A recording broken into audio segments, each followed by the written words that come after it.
I see dead people. Hot shit. Here's Johnny. Stop. We have such sights to show you. Bring the motherfucking ruckus. Fuck you too. My entire life has been a disadvantage. I'm not joking, but I am joking. Yeah, I mean it sums up the avenue of like there is worse, but there is better. Oh, I'm saying my disadvantages are on me. Oh, sure. Because I'm retarded. Yeah, I mean that's. I gotta say the thing that makes me retarded is the thing that I drive after, right? Hell yeah, brother. It's like. And that's why we're here. Oh, yeah. That's why we're driving this couch right now. Yeah. We're about to go deep into the brains. Listen, I'm literally like, I'm in the convertible. Mm-hmm. We're in California. Dude. The top is down, and we're either going to or coming from something. And I'm just vibing. Did I ever tell you how scared I was the one night that we had the top down. It was like just after midnight, like 12:30-ish, give or take. And we were blasting that song, Four Big Guys. And I dead ass, I was like, we're gonna get shot at. We're gonna get shot at. We're gonna get shot at. We're gonna get shot at.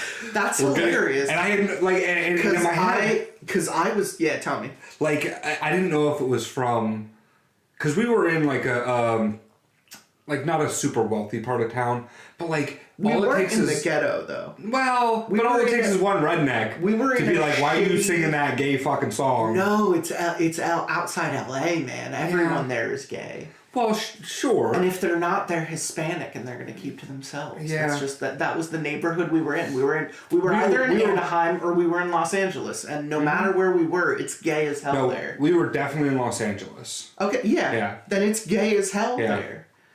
Because it was but I had been going to that bar.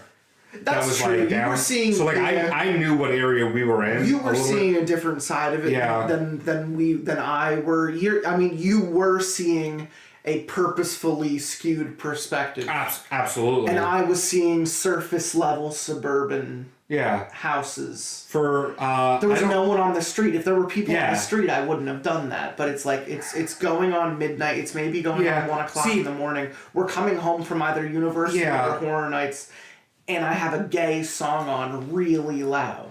My whole concern was the time, right? Okay, if you were doing that at like 11. Even like 11:30. 11. Yeah, like 11 is the last time you should be doing that. Yeah. You're right. So I was high. I thought it was funny. I mean, I was paranoid because I was high. Like, I think in a sober situation, I wouldn't have thought twice about it. For me, but I was paranoid, For me, when you get me high and then you put me behind the wheel of a fucking automobile. Especially that fucking machine. For some reason, I fucking channel the spirit of like Hermes, the Greek god of travel. Yeah. Because in my head, I literally turn into a map quest and just make sure we're going where we need to go. When I'm high, the best thing to do to channel me is just to fucking put music on. Mm-hmm. So when we would smoke a blunt and the first song that would come on in the car on the way to like fucking Disneyland or something is the like a fucking anime theme song, some crazy fucking rap or cringy gay music. Yeah. And if I'm on any of those frequencies, we're going to get where we need to go, but it's going to be dumb. It's going to be dumb. And I'm going to make sure that it happens. Like, there was this time where I hit my first dab ever, like wax. Yeah, yeah. Like blowtorch wax on a rig. And then a blizzard immediately happened afterwards. And I was not home. I was at someone's house that I was not staying at. Yeah. The only option I had was to look around at the other 3 people I came with. This is beginning of the show. This is like 7 years ago. Yeah. This is like It's me and 3 friends, and I see the snow coming down, and I'm seeing it stick, and I'm seeing it get higher. And I'm driving, not what I'm driving right now, something far shittier. And I just look at everyone, and I'm like, listen, I'm really fucking high, but we have to go, and I promise I will get us there. I will not, like, bug out. I'm gonna lock the fuck in, and I'm gonna get us home. And they were like, oh, we're sober, we could drive. And I went, no. It's my fucking car. I know what snow can be like. Yeah. I know if any of you fucking crashed my fucking car, you would feel awful. If anyone's crashing my fucking car, it's gonna be me. Yeah. That's the only way I was gonna get through that situation is either I'm behind the wheel or I am knocked the fuck out. Because if I'm in the back of my own car that someone is driving really fucking slow in the snow and I'm high off my fucking balls, yeah, I'm gonna flip. I'm gonna freak the fuck out. So I get in the car and I shit you not, I blinked and I was at the house because I blacked that entire part out of my mind. I went on autopilot. I had music on. They made small talk. They watched my back, and I just fucking again channeled the spirit of the messenger god Hermes and became an entity floating above myself. Yeah. And that's where we lead into today's discussion with the reason why we're here. We are behind the wheels of this couch.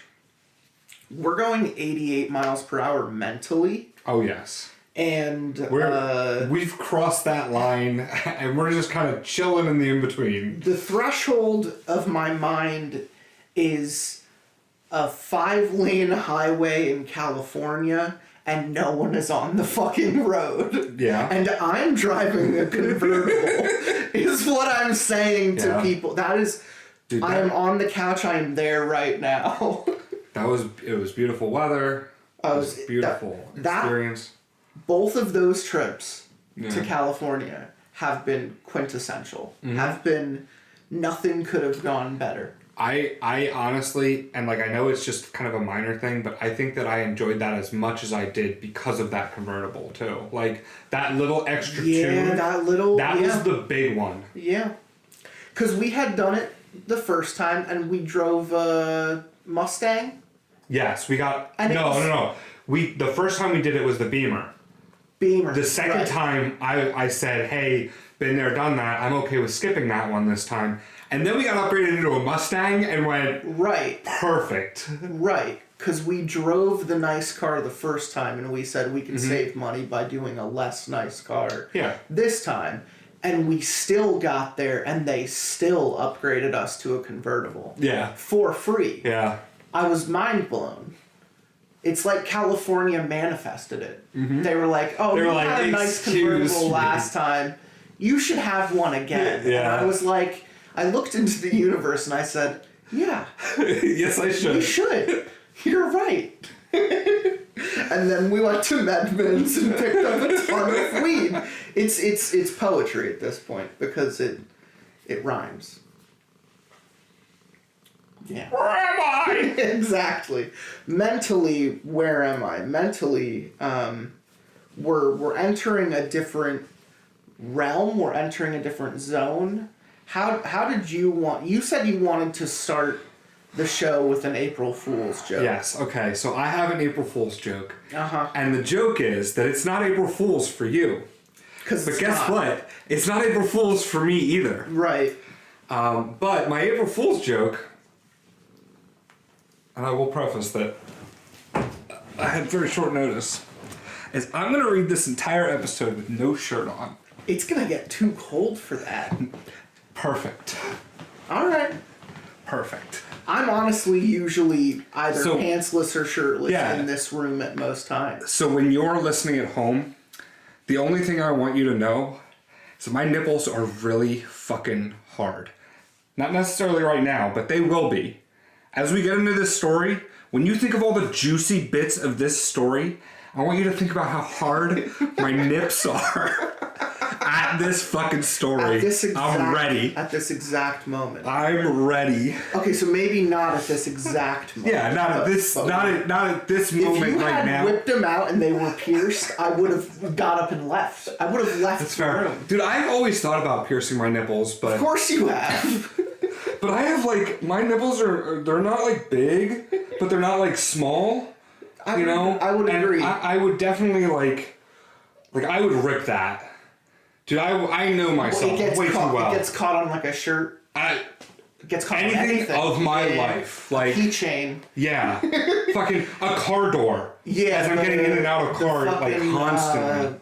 A fucking doorknob. Yeah. Yeah, like the things you get a jacket stuck on. Mm-hmm. It doesn't make sense, but it does make sense. Yeah. I would like hang my glasses off of it. It's like, I don't have a pocket. I just loop it and it tugs a little too hard, and then one day it just falls out. I've recently realized I don't like dress shirts that don't have a pocket. That's reasonable. The reason I like this flannel is because it does have a pocket. Yeah. Oh, my flannels always have to have. This is like prefer a hoodie button flannel, pop. and I don't, what's the purpose of a pocket in a hoodie flannel is they've already decided that the fabric needs to be different. Mm-hmm. It's already overcomplicated. Yeah. But I appreciate it has a pocket. No, that's a great April Fool's joke. Everyone, he is genuinely shirtless. He's not wearing a shirt. I don't know if I would use the word great, but I'll accept the compliment. I think it's great. I think it's fun.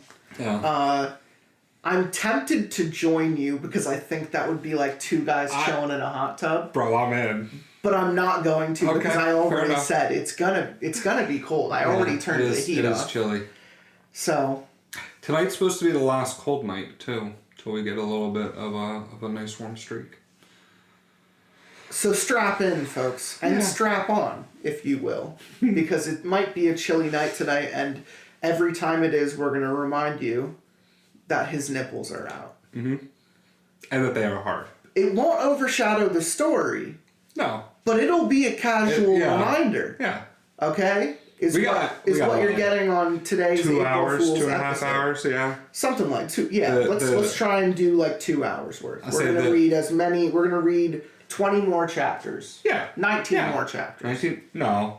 It should be... It should be the 20? It should be 20 plus any author stories. I don't know if there's any in there. Correct. So it might be like 2 or 3 more than that too. Yeah. Yeah. We could actually find that out. We could find out if there's any in between stories this time. Because we should... Because there were 2. Notated, yeah. I have the recap. No, and I have it notated. Okay. So we have 1, 2... So 2 more author chapters in the next 20 parts. So we're technically going we're reading to read... 40 is the last one we're reading. We're reading 40 is the last one, but we are reading an extra 2 that take place from not the narrator's perspective, the author's perspective. That is worth note because we have to remember, and that's why I like this, having this page up too, is we will be reminded whose perspective it was that we last read from. Because, like, for instance, when I start tonight, I'm going to be reading the second part of the Iwo Jima narrative. Yeah. Which, this is the last one, too, of the Iwo Jima, right? This is the end of this. It was just a 1 and a 2. End of the story that we started last episode. I read part 1, then you read the author note, and now this is part 2. Okay. And I'm reminded even now looking at the list, there are so many fucking narratives. Yeah, we haven't even touched on, definitely not half. What we remember is that there are 100, but then there are like 8 to 10 author chapters where let's get into the recap. Diary chapters. Let's get into the recap because I made a list. I made sure that we actually talked about it because I think this is going to be a cranial series. This is going to be a series where information and terms are going to be dictated to you, and if you don't pick them up fucking immediately, you Then are it's just just gone. going to be confused later. And I There were wanted a to lot make of sure, definitions in this, yeah. even though all of these episodes are going to come out concurrently, we to the audience, it's only going to be 2 weeks between episodes coming out. So this recap should be a brief reminder to the people who just listened to part 1, but at the very same time, it's been like a week and some change since we last recorded. Yeah. So we are also doing the recap for us because it is important that we get we're these stoned. terms down. Yeah. Exactly. Well, it's, like I said, I'm behind the wheels of a convertible in my mind right now. So if you're going to ask me to read a story while I'm driving, this is where I'm going to be at. Yeah. So here, I made the list, and my cat's showing me her asshole. So I got asshole and nipples, people.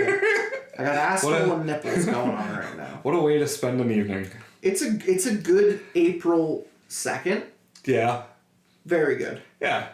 All right. So the first part was called a unite, a stage, a coup, a revolution, a bring, a genocide, a new world, And what I wrote for that was MK Ultra plus LSD equals good choices. Yeah.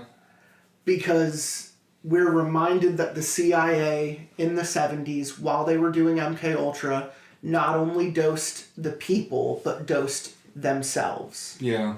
To build situations, to manufacture situations where a mass LSD trip happens between people and they create Like a portal. new form of like technology Yeah. that taps into something else. And the briefest of explanation is like Stranger Things. It is tapping into a different dimension. It is very much a fleshy tunnel Yeah. between our reality and the next. I kept thinking of it as a Stargate. Stargate is good. Yeah. Stargate, when it says portal, I think Stargate is fair, but we're reminded that it's more like a giant sphincter in the ground. Like, it is fleshy. Yeah. It is organic. Yeah. They said it's like climbing into something's throat. Yeah. And that would make me feel like I'm being digested, because let's get into it. So that's part 1. Part 2 was Strategic Hamlet Program, which was Vietnam experimented. A Vietnam experiment resulted in the first flesh interface. Yeah.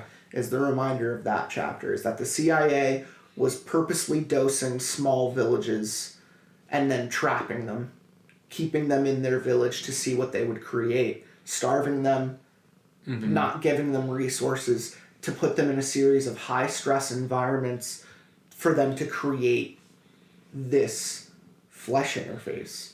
And we don't even technically know what that means yet, because flesh interface is its own fucking chapter. 3 is nuclear subs in the Falklands, which is exactly what it sounds like. An Artemis portal was formed in the sea in between the Falklands, and it caused an incident zone, which is when it whips out in all different directions and truncates things in that instance that the portal is formed. And this could have resulted in a sub that was carrying nukes at the bottom of the ocean being sliced in half and starting a fucking nuclear fallout. Yeah.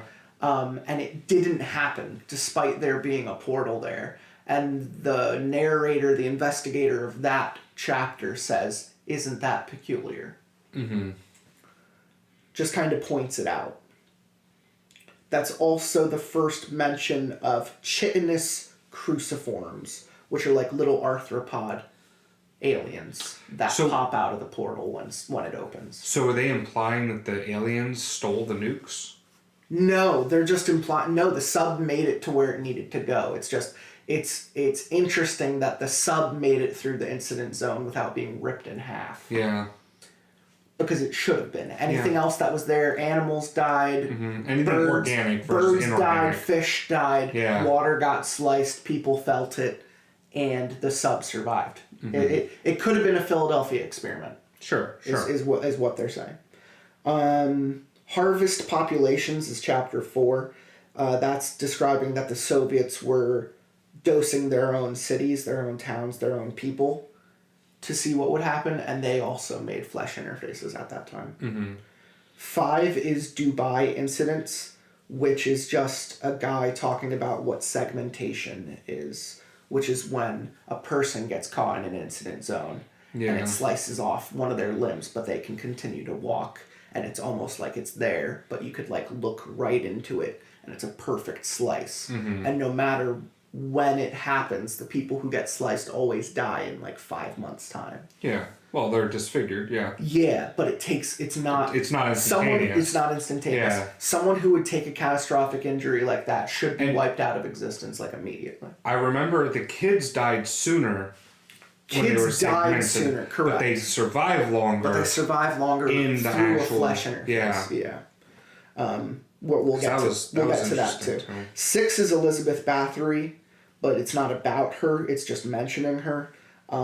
It talks about the Book of Revelation, what New Jerusalem is, and how the Holocaust was almost trying to like drive that narrative. 7 is a tantalizing theory which talks about Elizabeth Bathory perhaps being the first person to build a flesh interface in history. Number 8 is define a flesh interface, and it's defined as an organic tunnel in the earth that have a wide variety of effects that tap out into other dimensions. 9 is portals. A portal is a large flesh interface, and the first mention of the Novaya Zemlya, which is the huge metallic cylinder, chapter 10, that came out of the Arctic and started to lift so high up into the atmosphere that they had to atomic bomb it at the base to knock it over to close the interface, to make sure that it didn't fucking pop the planet and fucking destroy all of civilization. 11 was called Lisa's Dream, which is the first mention of kids being better, as in adults go into the portal and come back and die almost equal to the amount of, half the amount of time that they were in there for. But when you put a kid through, they have a quarter of as much damage, but they die slower. Yeah. So it's better to send a kid into a portal, but it's better to have an adult trapped in an incident zone, is what these terms are defining. I hope people understand what this means. Yeah. I hope people are getting it the same way we're getting it, because you have to redefine these things. And I do think that the recap is useful, but it's also not a substitute for, because they're deep terms. These are deep terms. Yeah. Yeah. 12 is only a matter of time, which is the first mention of the Soviets experimenting with adults first before realizing that kids were better.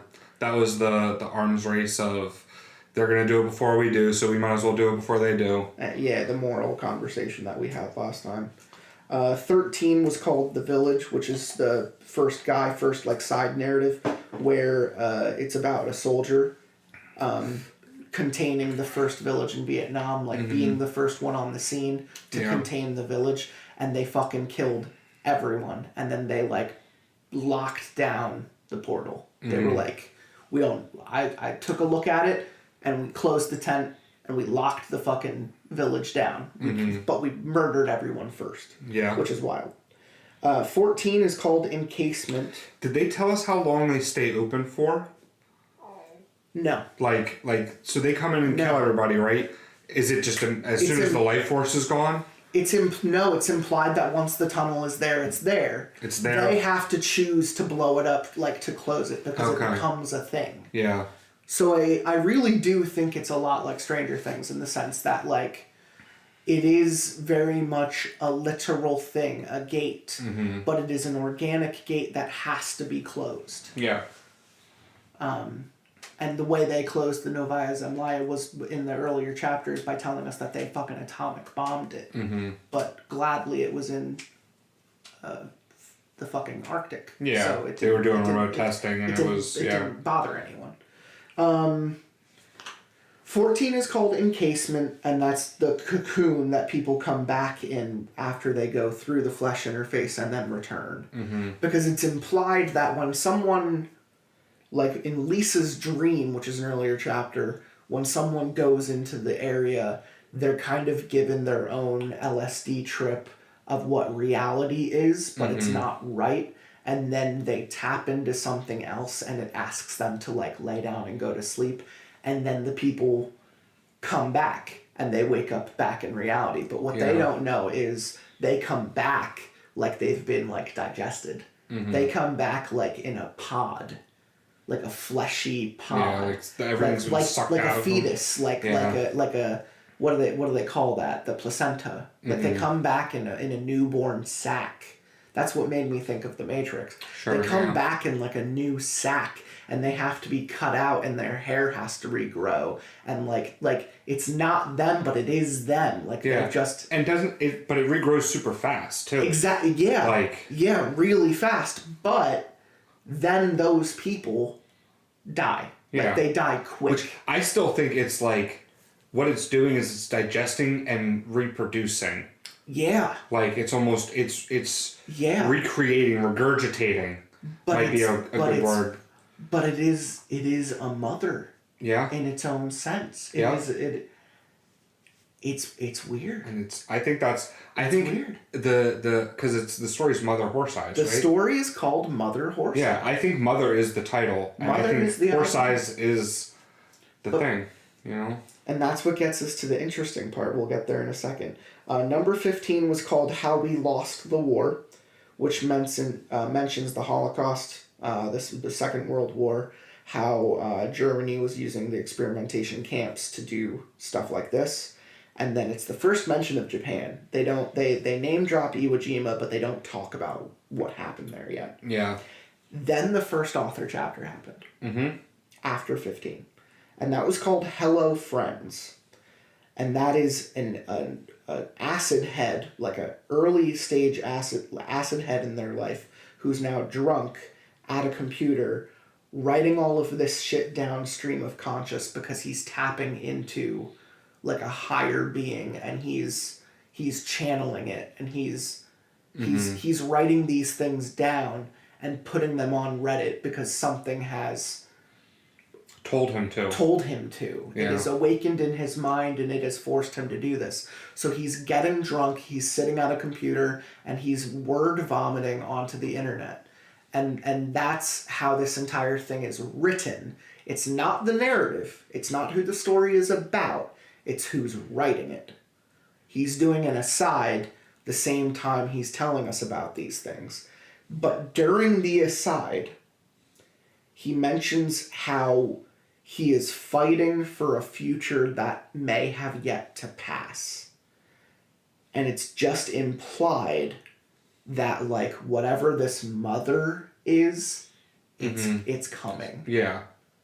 It will be here soon. And what that could mean, I'm of two minds. It is either a literal thing. Yeah.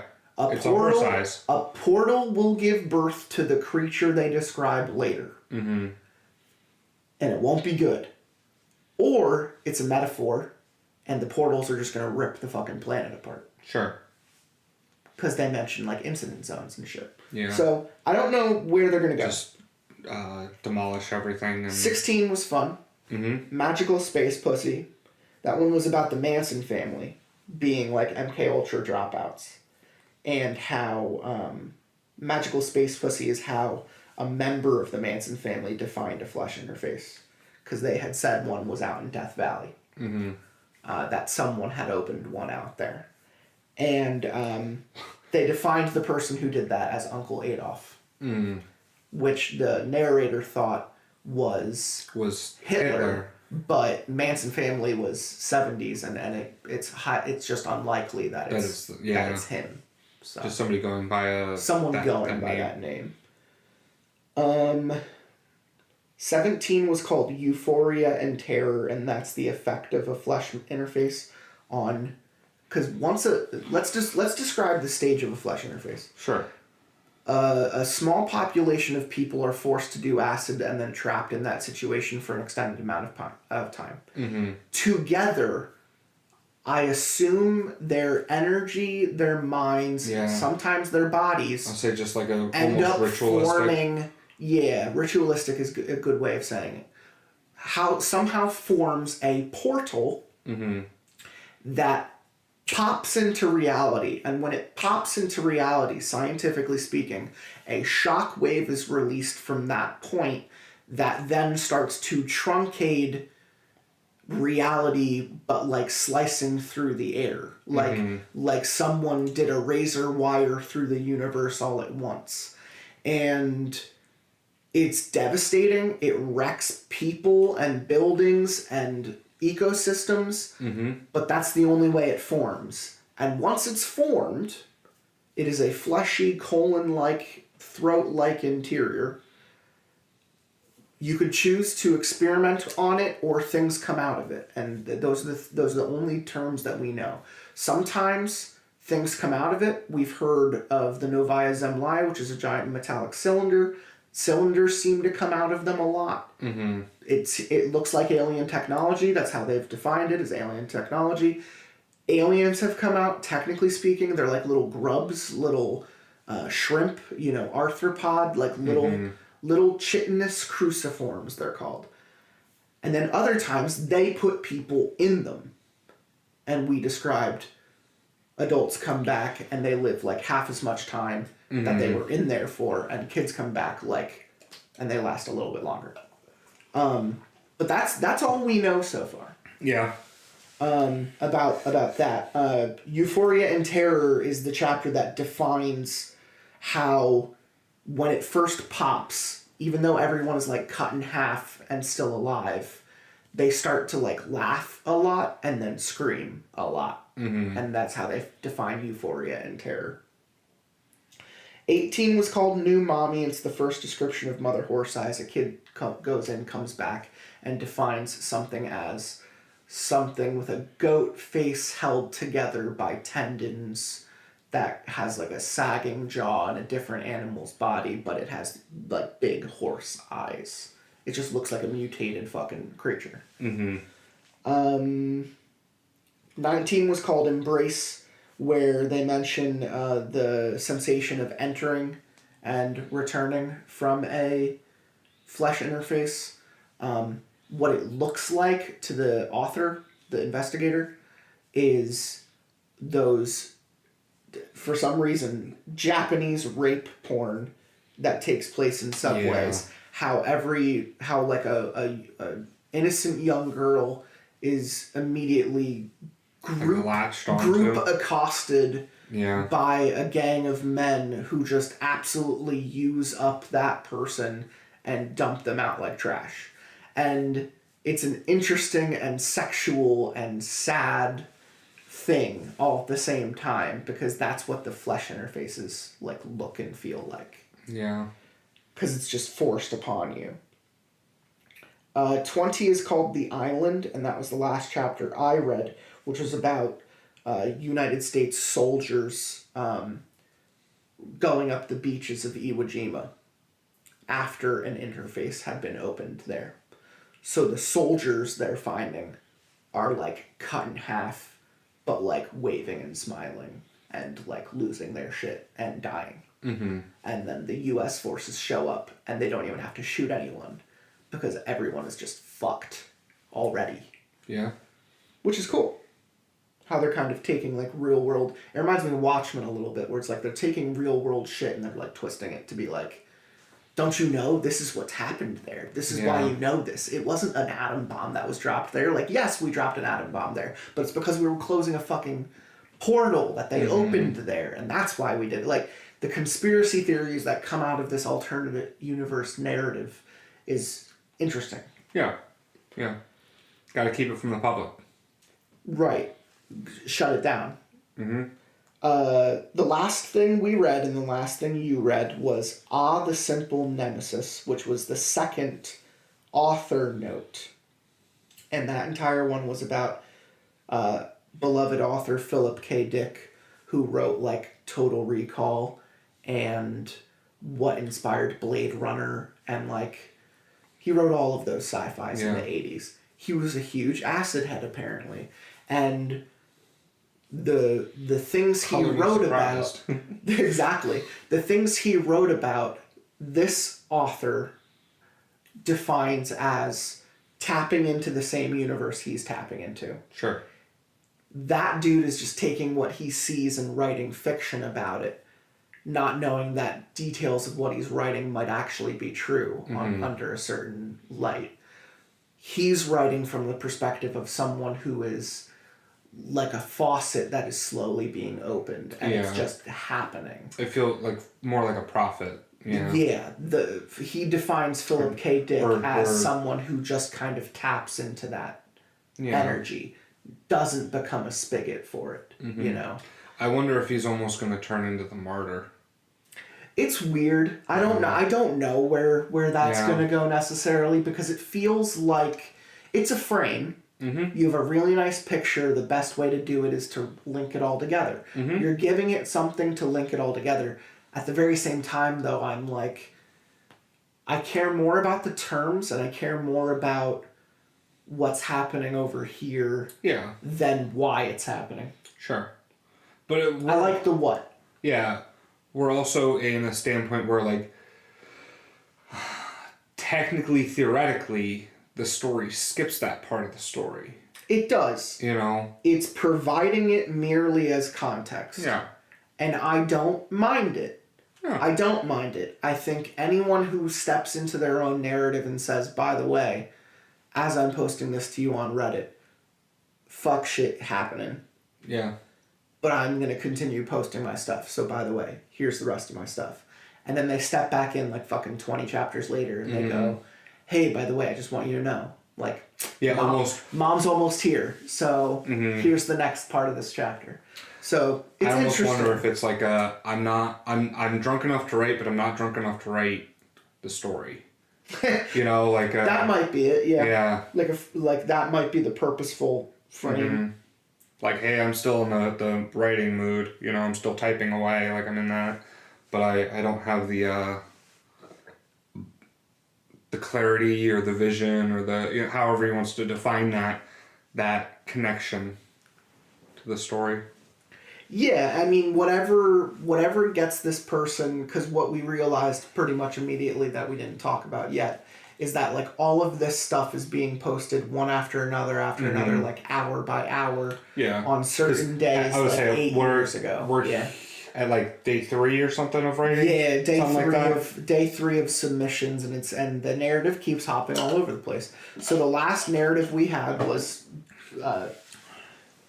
U.S. soldiers storming the beaches of Iwo Jima. So I'm going to read 21, which is the finishing of that narrative.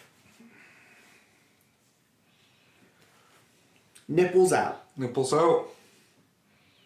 This one is called They Crawl Up the Mountain. The Iwo Jima narrative, part 2. They crawl up the mountain, bare hands on the sharp volcanic rocks. The sun beats down on them. It is a grueling test. The island has a secret that it doesn't want to reveal. They draw close to the man at the top of the mountain, keeping their guns trained on him. He has no weapon. His body is fragmented like an image in a broken mirror, various pieces floating without connection, the brightness of the sky shining between them. The blood of his insides bright red. His head is like a balloon floating several feet over the rest of him. "Hello, America," the head calls, breaking into a sickly smile. The whites of the eyes are clustered with red hemorrhages. Sweat rolls down the face. The Marines don't know how to respond. They ask if he's armed. The question strikes one of them as funny, and they giggle. A tide of giggling comes from the other side of the ridge. Behind the fragmented man, the giggling turns to screaming. "What's going on here? You alone?" A Marine asks. The man doesn't seem to understand. One of the Marines tries his basic Japanese. The man makes a sour face. No Nippon, Korea person, the man says, and a disembodied hand points to the nearby fragment of his chest. I, Christian, the man says, pulls a necklace out of his shirt, and on the end of it is a small metal cross. A tiny, suffering Jesus gleams in the sun. The Marine tries English again. What's happening here? Translation to English, the devil come here. What? Translation, the soldiers had built a gate. The child with the command. I don't understand. A wide smile splits the Korean man's face, and he lets out a loud laugh, and the smile flees, and suddenly he is weeping. His emotions seem to follow the giggles and the screams that come from inside the mountain. The Marines feel it too, the strange urge to laugh, followed by a harrowing fear. The sound beyond the ridge rises, the screams become higher and louder. A wave of maniac giggling joins the screaming so that both sounds fill the air at once. An electric feeling touches the skin on the Marines' arms. They find their minds filling with strange, dark thoughts. Somewhere in a castle in Japan lies a mad god emperor who has sent his men across the ocean to defend his glorious empire with their blood. On the other side of the world lies the great humming factory called America, the heart of an empire of commerce which once forced Japan to join the world in trade. Machines and flesh now flow along tendril-like courses, delivering goods and death and snaring the globe. The sun goes dark, like a light switch turning off, and the Marines instinctively duck, then look up and gasp. Above them, extending miles into the sky, is an enormous metallic cylinder, filling the sky, blocking out the sun. It spins slowly above them, pieces of it flickering and disappearing like the image in a broken movie projector. In a day filled with madness, they find themselves confronted with something wholly beyond their capacity for surprise. They simply mutter soft curses and get closer to the ground. The earth seems to tremble with the sound of screaming and laughing, which swirls like a storm all around them. Somewhere near the beach, a Marine pats another Marine on the back, interrupting his stunned gawking, and shouts something into his ear. The second Marine pats the man in front of him, and the message goes up the line like this until it reaches the Marines talking to the fractured man. Pull back. They are to withdraw from the island. The men do not question the order for a moment. They turn and crawl away from the Korean. Below them, the ashen island fills with pieces of sunlight that manage to slip through the flickering cylinder. When they are almost at the foot of the mountain again, the man stands up and shouts something over the hideous screaming. The Marines cannot hear it and would not understand it anyway. Translation to English. Matthew 4:8-9. The devil took Jesus to a very high mountain and showed him all the kingdoms of the world and their glory. And he said to him, "All these I will give you if you will fall down and worship me."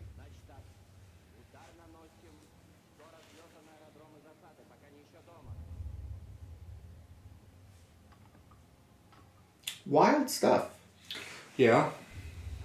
I forgot about the craziest part about the Iwo Jima narrative from part 1, in my opinion, which is that in order for them to take the beach, they did have to, figure out where the fucking lines in the incident zone were spiking out from. Yeah. Because it hadn't been closed. The portal hadn't been closed yet. Mm-hmm. So as long as it's open, those lines are still whipping out. So it's like a razor just being cut through the air, and it will fucking slice a person in half. Yeah. And they had to basically play... Hot potato. Not hot potato. Like, I was gonna say, like, the fucking Mission Impossible fucking laser grid. Yeah. Laser grid, like, duck through the wires, Tenacious D game. Yeah. So it's, you know, that's wild to imagine that an army stormed a beach that way and made it all the way up to a dude on the top of a mountain who had clearly been ribboned by this fucking wire. Completely disembodied. Yeah. Wild. And for the ending to be like, no, I'm a Korean. I came here because I saw that the Japanese were fucking building a portal. And I got stuck here trying to... Maybe he was trying to close it. Maybe he got stuck there and he got blasted by it. That's all we know. And when they ask him to start talking, he just starts spouting Bible stuff. Yeah. That's what that last chapter was about. He... especially if he's Korean, right? There's a pretty high % chance that, like, he's speaking Japanese as a second language, the translator's speaking Japanese as a second language, and there's just, like, it doesn't, you know, there's just always going to be a disconnect because neither one of them are... The only reason we have a translation is because the narrator, the acid head, is saying... He's translating it. I am translating this to English. And he actually put that note in there. So it says Korean translated to English. Like, in the footnote. Oh, okay. Do you want to know what the next chapter is called? Yes. It's called Michael Jackson. Oh. Is it you get like to a read, one-off? You get to read the next chapter called Michael Jackson. Okay. And I will tell you if it is a one-off in a second. Alright, so we are on 22. This is back to the investigator's narrative. Okay. And we're not going to see him again for a long time. This one's just called Michael Jackson. And you can pinch to zoom out if you want. Yeah. Many people believe that Michael Jackson died due to propofol. Not so. He was murdered. Isn't that like the whole thing anyway? Like his doctor fucking murdered him? Yeah. He had actually been taking propofol nightly since around 1980. What? Propofol? It has to be the drug that helped with his skin pigmentation. Yeah. I know that I've heard how to say it. I know what was wrong with him, and I know he was medicated for it, but I know that the surgery was not necessarily something he needed.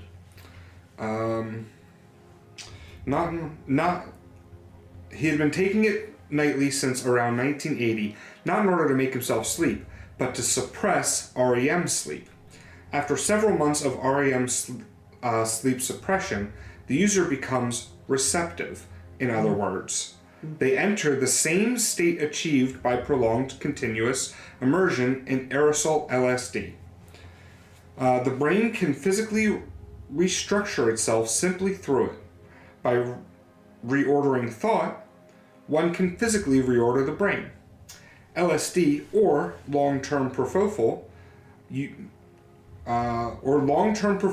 use makes the brain neurostructure malleable.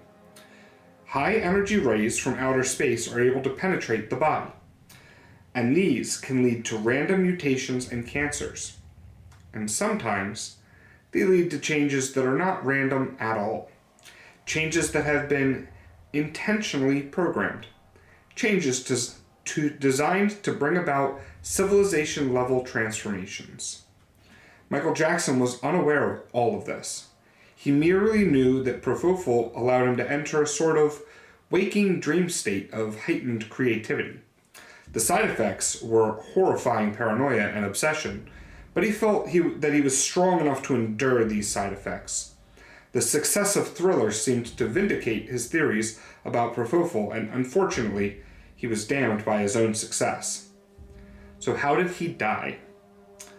Though the lyrics of Another Part of Me and the vegetable part of "wanna be startin' something," it was quite clear that he had become receptive and neuro-altered in line with Master Design 9. He was considered to be minimal threat and even perhaps the asset until his mounting financial problems made him a liability. He was terminated, though I'm not sure of exact means. I will say Master Design 9 is a link. Click it. Does it say anything? First section text. Yeah, so it's something they will define. Yeah, will come up later. point. Is Master Design, yeah? Yeah, Master Design 9. Yeah, but 9 wasn't under the thing. So I think there are different Master Designs, it sounds like. Yeah. It might just be referencing large scale conspiracy. Yeah. Whether or not they're defined later, I'm perfectly willing to be told. I mean, Michael Jackson is just relevant enough for me to be like, sure. Yeah. He was weird enough that if you wanna, like, they already brought the Manson family into this. Mm-hmm. They've already brought like the fucking Holocaust into this. I don't necessarily think. Yeah. Like, Michael Jackson isn't far off enough for me to be like, sure. We're not going to hear from the investigator again until 67, and that's the last part for the investigator narrative. Okay. But now we're on to... So that was the beginning of the end. Maybe. Oh, Magical Space Pussy 2. Ooh. Electric Boogaloo. Okay. Alright, so this one is the... This is the last like of the... acid head narrative. Yeah. There it is. Neo-Nazi. This is the part 2 of the Neo-Nazi narrative. So this is the last one for him. Magical Space Pussy 2. Electric Boogaloo.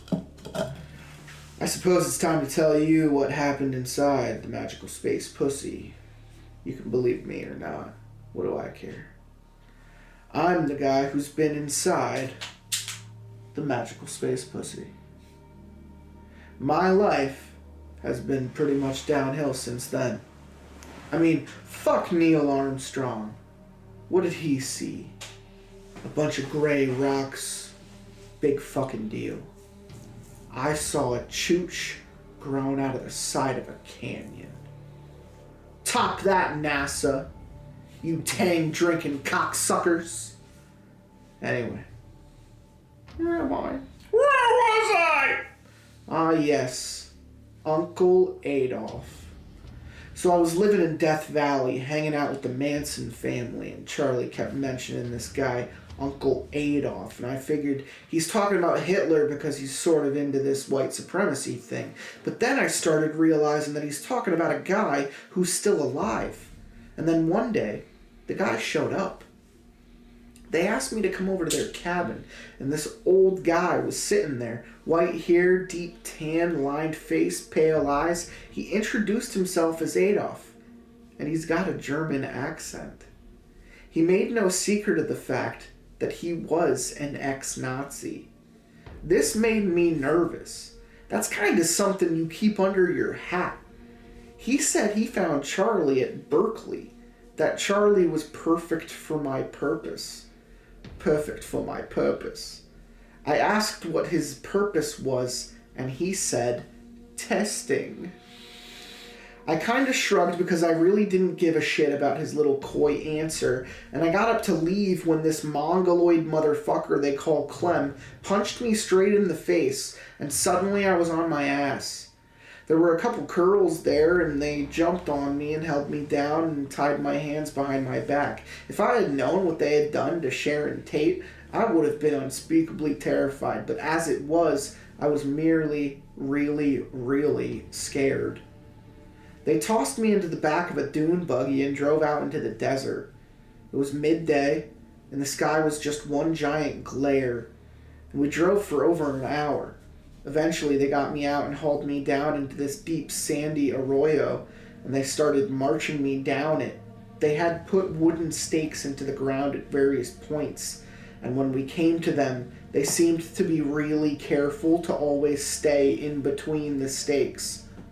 Incident zone. Later, they had chains tied between the stakes, and we all had to go under the chains like some kind of obstacle course. I didn't know what to make of it. I had a lot to process at the time. I started to notice that the rocks, walls of the arroyo were abnormal. There were strange striations through the rocks and what looked like a cross-section of a giant insect tunnel. I'd never seen rocks like that. The whole thing was just very alien. And then I started to hear screaming up ahead. I could hear people's voices, thousands of voices, all of them screaming and howling at once. Slowly, incredibly, the screaming changed into a kind of laughter, an insane laughter, giggles and chuckles and titters. I wondered if it was in my head, if I was so scared that my mind had cracked, or if they had dosed me with LSD or something. Finally, we went around a bend in the arroyo and, well, there it was. They said it would be a pussy, and I guess it kinda looked like one. Maybe after some kind of drastic dildo mishap, it was just flesh.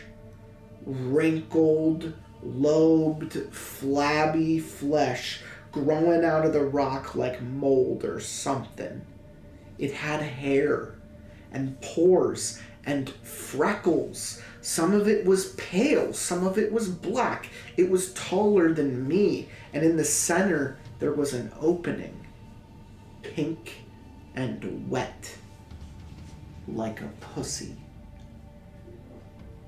The crowd told me he wanted to see its level of development, and he took a revolver from one of the girls and pointed it at my face and told me to walk inside. It was either get shot or go into the big mangled pussy. It was honestly a tough choice. There was something completely fucked up, completely not right about that thing. Something in my bones told me not to go into it, not to go near it, to just take the bullet in the head. But I figured maybe I could go in just a little bit and then wait for them to leave and get the hell out of there. It's not a great plan, but the best I could come up with. So I went in. The entrance was just barely wide enough to slip into. All I could see was glittering pink flesh ahead. There was a sound of laughter and screaming, and then laughter, and that was coming from deep inside. The walls were blood warm on my shoulders, and the smell was, well, what you might expect. Not great. Let's just say it was not great. I pushed forward and the walls kind of gave way and found myself moving through this slimy, suffocating flesh. And I'm starting to panic because my hands are still tied behind my back and I'm feeling like I'm about to choke on this stuff. And the walls are moving, like pulsating, and I feel like I'm being digested. And then, suddenly, I'm pushed through into this kind of chamber. Talk about out of a frying pan and into the fire. The chamber was a nightmare. I mean, I've just never seen that. It was unholy. There were faces and heads and legs, all kind of fused together. The walls were just all these crawling limbs and these terrified faces and fusions of teeth and cheeks and hair and fingers coming out of knees and just all those people. Were they still people? Had they ever been people? Had they been made a part of that thing? I started to scream. Everything around me was screaming. All the mouths on the walls were screaming, and I was screaming too. And then I was laughing, and I felt hands and mouths all over my body, and they were tickling me, touching me all over, and then I was screaming again, and I had to get out of there. I had to get out of the nightmare. I started pushing back towards the entrance, but the hands were all over me, and I felt something bite into my hip. A mouth was biting me, and I screamed at the sharp pain and moved away from it. I started to think that maybe I could get one of the mouths to bite through my ropes, and then I would just at least have my hands free. I struggled to turn around and move the ropes towards the mouth, but just when I got into that position, the mouth bit right into my finger instead. The pain was incredible, but I was giggling, just laughing and laughing. The mouth pulled the flesh from my finger like it was a chicken wing. Another mouth bit into my shoulder. I was chuckling away at this point. The hands were grabbing me, pulling on me, pulling me apart, tearing my arms right out of their sockets. Fingers were digging in between my ribs. I was slathered with blood and screaming as the fingers dug into my eyes. Well, I guess at this point you're probably wondering how I, your intrepid narrator, managed to escape the bottomless pit, how I managed to survive to tell you this tale. I simply didn't. I never escaped the bottomless pit. I am the bottomless pit. I am the tree of life.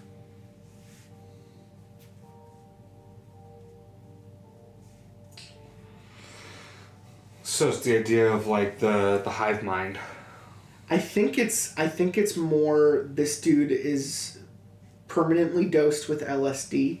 Oh, sure. And he was reborn, and now he thinks he's a higher being because he remembers probably what it feels like to come out of the cocoon on the other side. Yeah. Because you do, like, I get the Well, it sounds like he stayed in the whole... He just, like... But yeah. let me... We're now finding out that the reason the investigator called it a Japanese rape porn is because it's the closest thing he could describe, because, like, piranhas... consuming something isn't quite right because it's human bodies and human parts that have all been melded. Now, when a kid went in there, they described it as like they actually saw Mother Horse Eyes, who showed them like a world first, like fields and sky and all this stuff, but then it turned into my family is melding into the side of a mountain and they're asking me to come in with them. Yeah. And that's more of an acceptance thing. If you're an adult and you go into the fucking interface, you're going to be digested like you are in a pool of piranhas. You are going to be tranquilized. You're going to be laughing so hard that you're going to accept being digested. It reminded me of Attack on Titan. It reminded me of the alien ship from Nope, how you see the inside of it, like, after it sucks up the people, how it fucking digests them on the inside. Like, we get somewhere between the two, and it becomes fucking like Dogscape. I read it a long time ago. It's a story I loved reading with Django Phillips. It's about the future if the Thing had won in John Carpenter's The Thing. The dog gets back to humanity and slowly starts to reach out and grab everything near it until it's a giant fucking skin contact lens covering half of the planet. Wild. But that's what the inside of this fucking thing is. Yeah. And now you're telling me on the side that there's like an entity that lives in here that's like mentally protecting children a little bit, but still letting it happen, or even can't get into the child. We don't know if it's that. We don't know if it's that. I think it's a motherly figure putting them down gently. Easily, Whereas if you're an adult, you're going through the fucking grinder. You are Kurt in the grinder.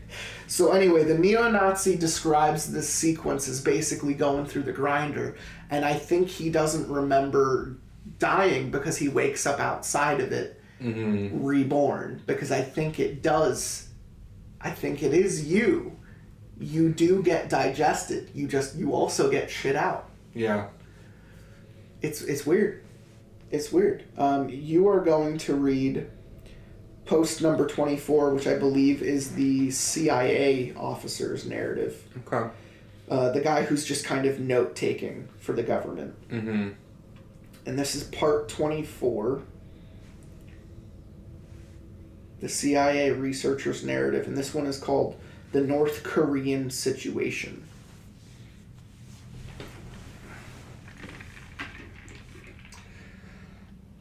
The North Korean situation in the 1980s was unique, as most North Korean situations are. They built something he hasn't seen before or since. An independent flesh interface of enormous size and power, but within a contained incident zone and no metallic cylinders. We detected it via the cosmic ray information signature, which was concentrated on a secure shielded facility outside the Hosong prison camp. This was a huge underground facility which they had been constructing for over a decade. We anticipated that they would construct a portal-level interface and were fully prepared to bomb it before it became uncontained. We didn't expect for it to become a level 7 cosmic transmission rates without all the normal signs of full-fledged portal. We considered bombing it anyways, or using our brilliant Pebbles kinetic orbital strike system, but instead we managed to get 2 agents into the facility to take a look at it. Fucking how? I'd watch that movie. I was going to say that it was probably the negotiations is, look, we're either blowing this thing up or you're letting 2 people in to see what the fuck you're doing. I don't think North Korea would allow that. Yeah, but how did the information get out then? I would say, and it was the 80s before. Oh, before it Kim Jong. really got bad. Okay. Okay. Because the dad wasn't that bad. No, it was right. the son that I wasn't thinking of the time frame. Yeah. They achieved high-level security clearance and found that the Koreans were actually using the flesh interface as an information processing facility. This was quite novel, as we had always considered it to be proportional weapon systems, or potential weapon systems. Our curiosity was truly piqued. Clearly, the North Koreans knew something we didn't. Unfortunately, our agents weren't able to access the enormous mainframe chamber which actually housed the interface. All they knew was that it was a huge chamber full of temperature-regulated water. We instructed them to breach the chamber and get a look at it, then send us data by satellites.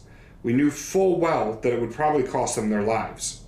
But we pumped them up a lot of the do it for the planet rhetoric. So one night, they put on dive suits and went into the chamber. It was basically like a huge lake contained within a massive darkened steel box. Imagine a flooded warehouse with endless rows of dim ceiling lights shining down on rippling black water.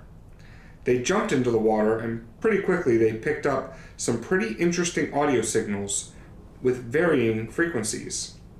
Kind of squeaking, mewling sound. They recognized the sound for what it was right away, but had a hard time believing it. Whale songs. The chamber contained several adult humpback whales. Interesting. Yeah. So the whales had been devoured? Or the whales were being given the LSD.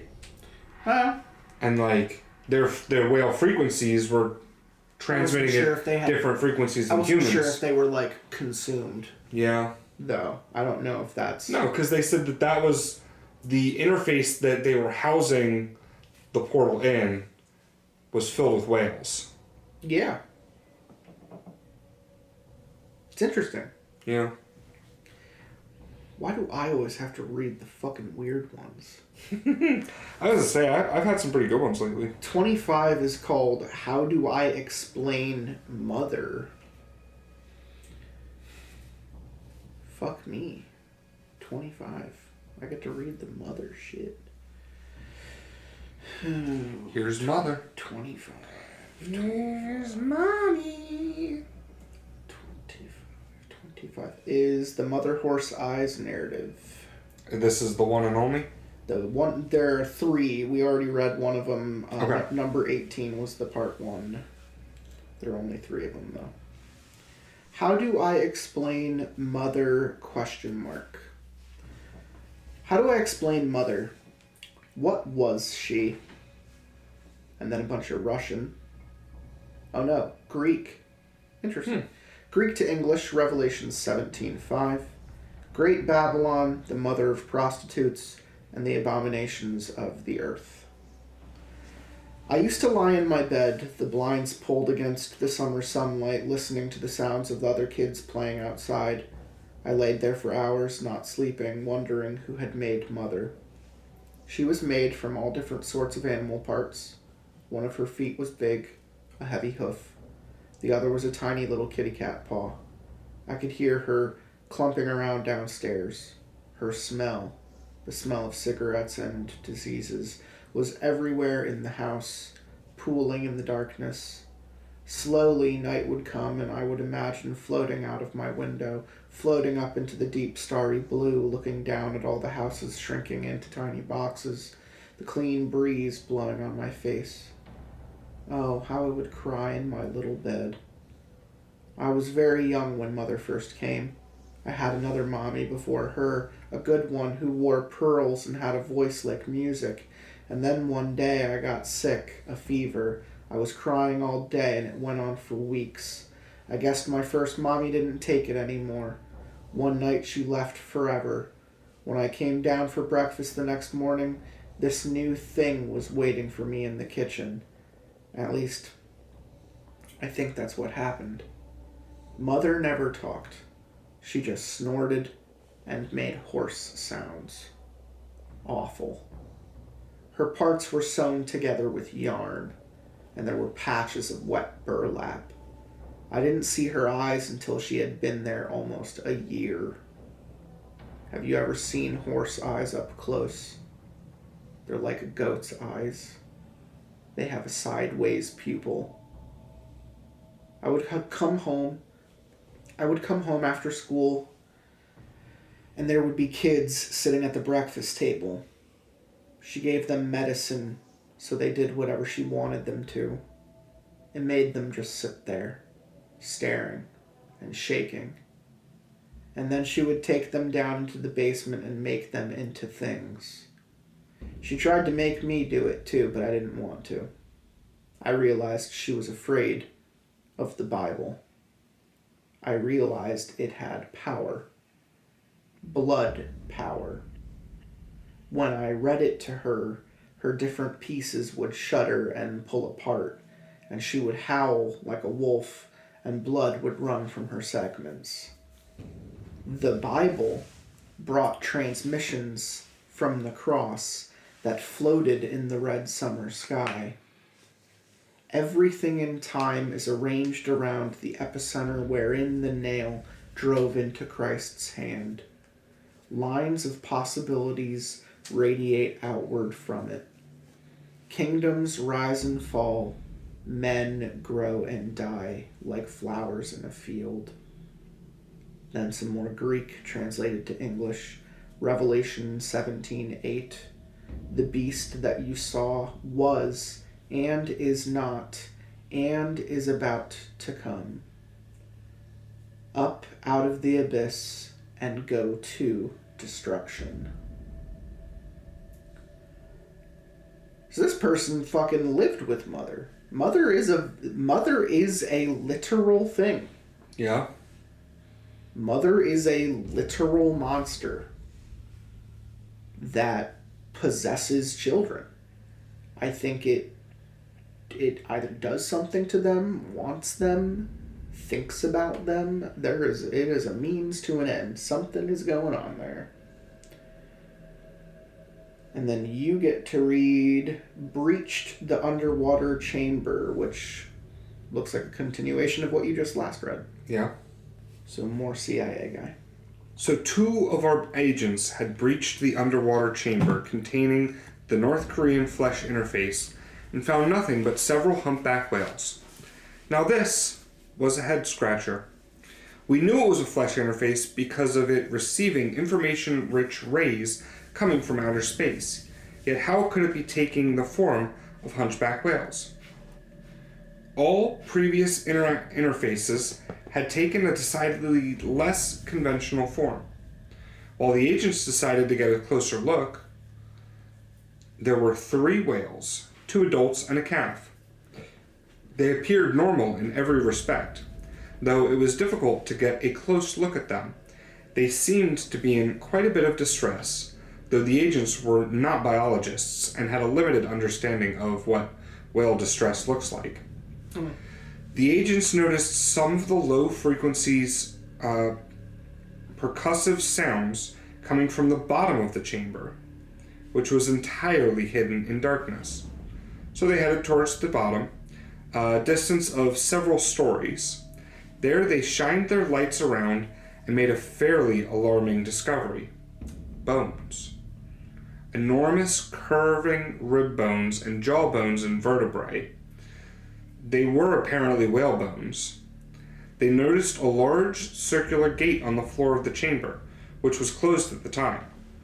At this point, one of the agents began to panic. He had come to the conclusion that the whales were not the interface itself, but were merely food for the interface, which was perhaps being held in another chamber below this one. There were some problems with this theory. Why use whales, a fairly rare and very difficult animal to corral, when they could just use a large amount of smaller fish? Well, it's all just speculation. The agents quickly swam out of the chamber and never found out what was behind that gate, if anything. Later gave us some very valuable information on the facility's information processing capacities, which were staggering and quite appalling to imagine in the hands of a regime such as the DPRK, which I guess is their, like, secret... Their KGB, Yeah. their CIA, Yeah. yeah. Since there was no incident zone and segmentation wasn't an issue, we were able to solve the problem quite neatly by releasing a nerve agent into the water chamber. The cosmic ray download stopped shortly thereafter, indicating success, though it did result in the loss of both agents and a major loss of life at the facility overall. So they shut off the thing, and it then opened up the segmentation. Anyways, that was our first encounter with a MBIS, Massive Biological Information System, and a near encounter with what we would later call a skin ship. Its destruction has allowed for the continued validity of prime number-based encryption systems, though some of the secrets uncovered by the DPRK during that time have forced us into unpleasant position of supporting the regime. Blackmail, basically. When they said that they released a nerve agent, I just think that means they gassed the entire facility. Oh, sure. I didn't just kill everybody. They said there were no incident zones. That they said we didn't have to bomb it because it was just sitting there. Yeah. It was a scab on the side of the planet, so they just fucking gassed it. Okay. And that it's organic, so Yeah, it just died. It just died. Yeah, I guess that makes And sense. it is interesting that they said it was closed at the time. That means that it can open and it can close. Mhm. So the definition of a pussy is almost made a little bit more distressing in that situation, Yeah. especially for the whales. But it is interesting to say that, like, because that's not what always happens. Because sometimes shit comes out of it. Sometimes it just shits a giant metal cylinder. What So I it's think like, most of the time shit comes out of it. yeah, but it's like what? Yeah. And the fact that they How said much? that all that was there was bones is like, so what happened at this specific portal? And they said they never figured it out. Mm-hmm. Interesting indeed. You're gonna like the title of this one. Okay. 27 has a very fun title, and I'm gonna figure out. Nope. This one is called The Dog Dream Narrative. It's its own standalone, Okay. and it's called I dreamed I was a dog. Hell yeah. Again, I get to roll with the great ones. No. I dreamed I was a dog. I lived on a small family farm somewhere on the American frontier, back in the time of plow mules and butter churns. It was one of those long dreams that feels like an entire lifetime. I remember the end of the dream with an awful clarity, but the beginning seems like something that happened many years ago. The first images are vivid but disjointed. I recall the shape of my master walking against the sunlight overhead, the smell of his leather boots, the shadows at the edge of the forest, a little pigtailed girl hugging me, fresh mud in the spring, warm floorboards in the winter. Everything had a peaceful storybook quality to it, except one thing. Sometimes late at night I heard singing. It came from outside, out there in the far distance, from somewhere in the deep forest, beyond the boundaries of my world. Some nights it was one voice, but usually it was many, singing a strange, aching song. It sounded like a haunted crying. And when I was little, I had whimpered and cried like this to my mother. But who was crying out there in the night? What kind of dark mother was listening? When I first heard the singing, I was filled with a blood dread. The hair on my back bristled, and I growled and barked at the darkness. Even after the night finally went silent, I trotted around for hours in vigilant anger. Later, as I heard it more often, I learned to accept it with a sullen unease. Of course, this singing was the sound of wolves, howling, but I didn't know this in the dream. In the dream, I'd never seen a wolf in my life. One winter, I began to see them prowling in the woods. To me, they were ghost dogs, shadows sneaking between trees, eyes glinting in the twilight. I growled and barked at them, but didn't pursue. For several months, they never encroached on my world. They finally came on a late winter's evening. The sun had sunk into the orange glow beyond the edge of the world. The family was in the cabin, and I was out trotting through the snow, anxious to get back to them because I knew food would be coming soon. Then, atop a small hill by an apple tree, an apparition. My body snapped to attention, and I growled, the hairs on my back standing on end. It was a wolf, just a stone's throw from me, its silvery coat half lit in the dying light of day. It came toward me in a sleek, soundless jaunt, and I barked and snapped at the air. It slowed and stopped just beyond my lunging distance. Now, crazed with fear and anger, I saw that it was a large female, healthy, well-fed, with a gorgeous coat, misty gray, the color of snow seen at the winter's distance. Its smell was alien, confusing, but laced with a clear and potent confidence, a supreme assuredness. Indeed, it did not seem to be afraid of me at all, nor did it threaten. Its mouth hung slack, and steam issued from its muzzle in steady, happy puffs. This calmed me for a moment, and in the next moment redoubled my anger. I growled from the deepest, most murderous part of my dog self. It spoke to me. Its mouth didn't move, and there was no sound by the logic of the dream. It spoke to me, a clear, dignified voice. "Hello, child." I snarled at it.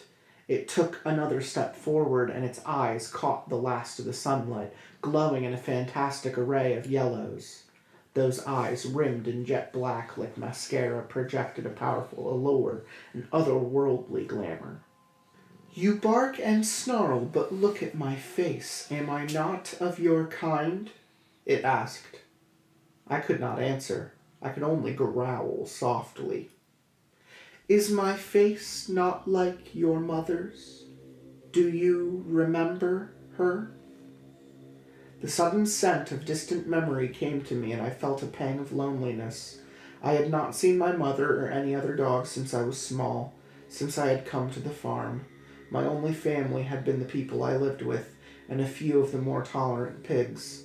I searched now for dim, fragrant memories of my mother. I felt her huge, bristled muzzle licking at my face. I saw her giant sweeping legs as I followed them through the high fields.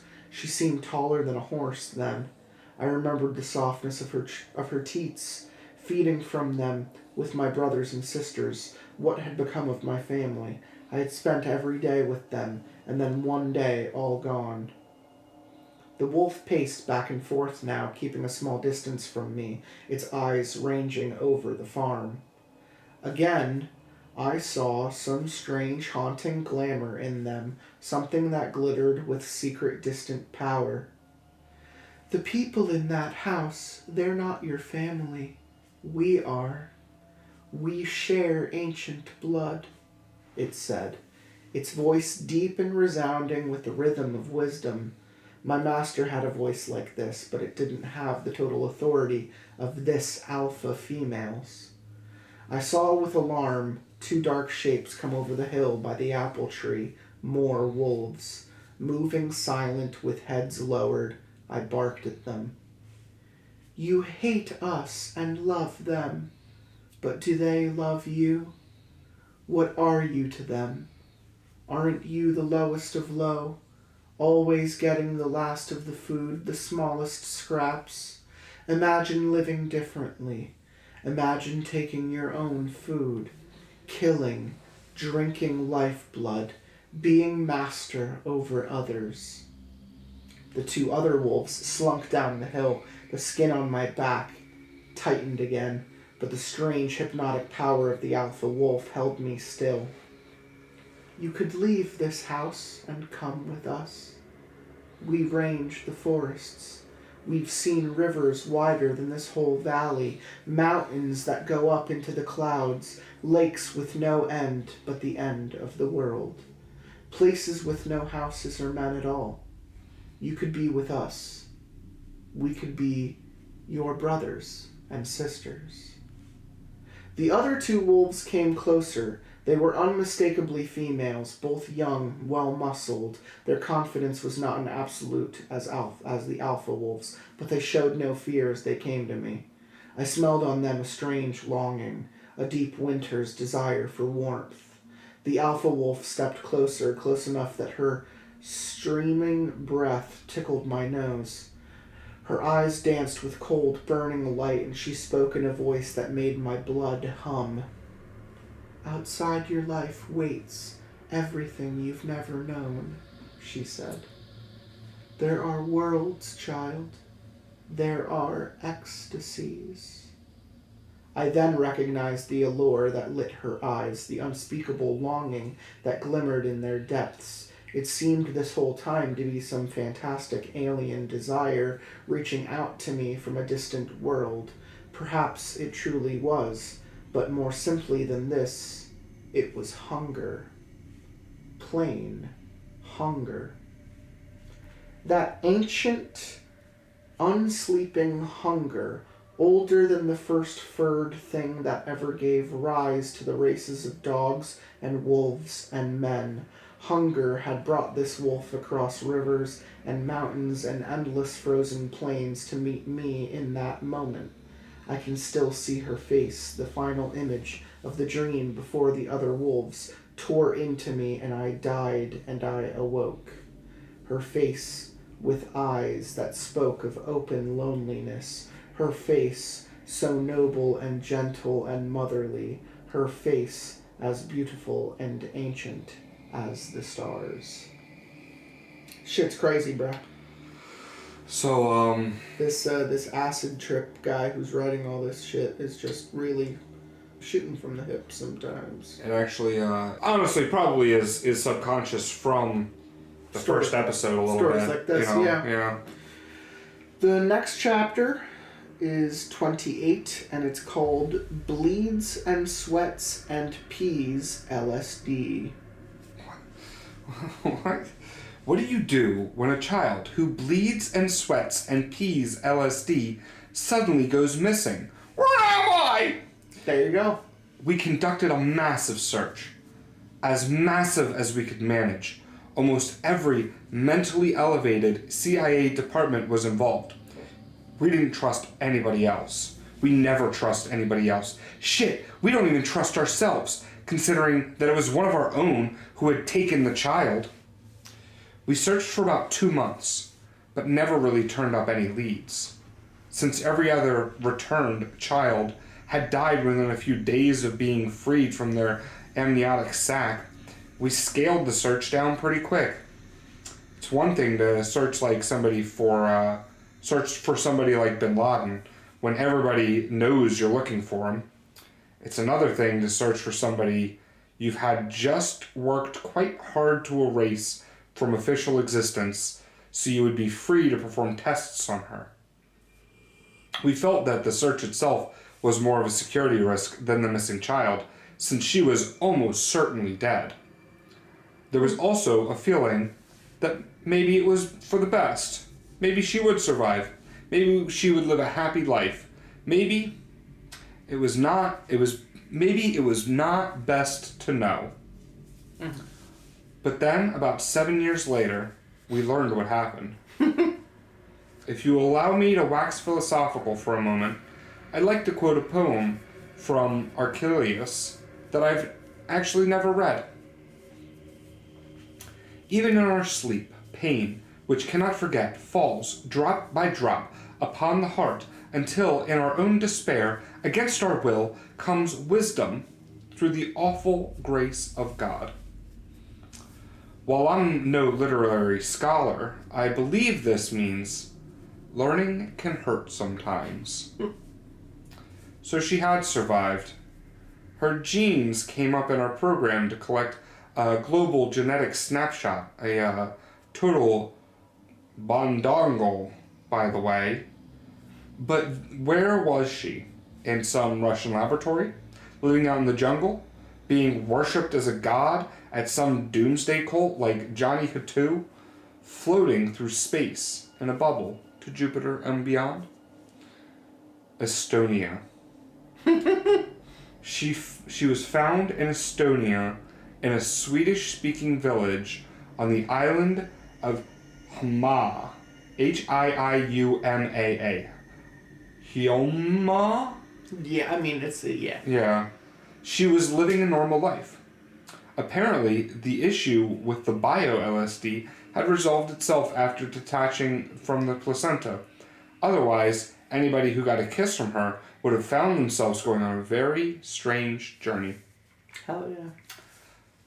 Well, she was about 13 years old, so maybe she hadn't kissed anybody yet. There you go. She was about 13 years old at this point and had survived travel far longer than any other child. This meant she was an asset. Yeah. We absolutely had to obtain. She contained the secret to survivable travel, something that had eluded us for years. It would have been convenient if she was living a life of abuse and drudgery in some orphanage somewhere. We could simply consider her a victim of her fortune. But she was actually living in a quaint little village on the edge of a beautiful forest with an old couple who had been given some phony story by our former agent. It was a nice life. Quiet. Maybe a little boring, but a nice one. We took her back in the middle of the night to our facility in Colorado. In the end, she wasn't a victim of fortune. She was a victim of us. Yeah. That's the bad ending of Stranger Things. Yeah. That's when Papa gets you back. That's chapter... Oh, the so first episode of episode 1 Yeah. never happens because they fucking get you. Yeah. So... Sorry, Will. Now we get to read another narrator post. Okay. So this is not 29. This is narrator post 3. Fairy Queen. It looks to be either a song or a poem. Fairy Queen by Tammy Stronarch. Stronarch. Lyrics. If I could be a fairy queen, and I would hold a magic key to reveal the hidden secrets of the mind, then I could see the darkest blue, the mystery that's part of you, and I'd weave a spell to take away your sorrow. Fairy queen, changing teardrops to a smile, holding daydreams for a while. Fairy queen, she's your shelter in the night, the guardian angel by your side. Fairy queen, if I could be a fairy queen, I'd find the long-forgotten dream that is deep inside the memory of a child. If I could hear what words don't tell, from way down in the wishing well, then reality would turn into illusion. Fairy queen, changing teardrops to a smile, holding daydreams for a while. Fairy queen, she's your shelter in the night, the guardian angel by your side. Fairy queen, if I could be a fairy queen, I'd take a walk behind the scene where the puppet acting plays that never ends. I'd pull their strings to set them free. They'd play their parts most perfectly, and my magic harp would make them live forever. Fairy queen, changing teardrops to a smile, holding daydreams for a while. Fairy queen, she's your shelter in the night, the guardian angel by your side. Fairy queen. I'll say it seems like a song. It has to be absolutely be a song. It's not a song I know. It's not a song I get reference of, but I appreciate this author saying this was an LSD period song that may or may not have tapped into Mother Horse Eyes with its narrative. Mm-hmm. Which is fine. It's a frame. Again, it's context. That's the interesting part about reading this series is how they feel the need to kind of contextualize it with things that have absolutely happened. Getting into the entertainment side of it with like Michael Jackson and now another artist, Tammy whoever.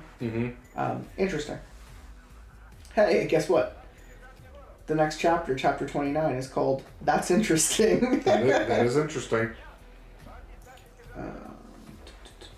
29, back to the CIA. You're getting to read all the CIA guys' stuff today. Yeah. So. I do imagine it as like a menagerie of CIA like interns. Like it's not. I don't think it's the same agent. Well, no, it's just like files. So you have to remember, this is an acid head sitting at his computer, kind of having like a split personality situation. Yeah. But he is tapping into, yes, I believe it is the same person who works for the CIA telling different aspects of their story. But in the first one, they said they quit.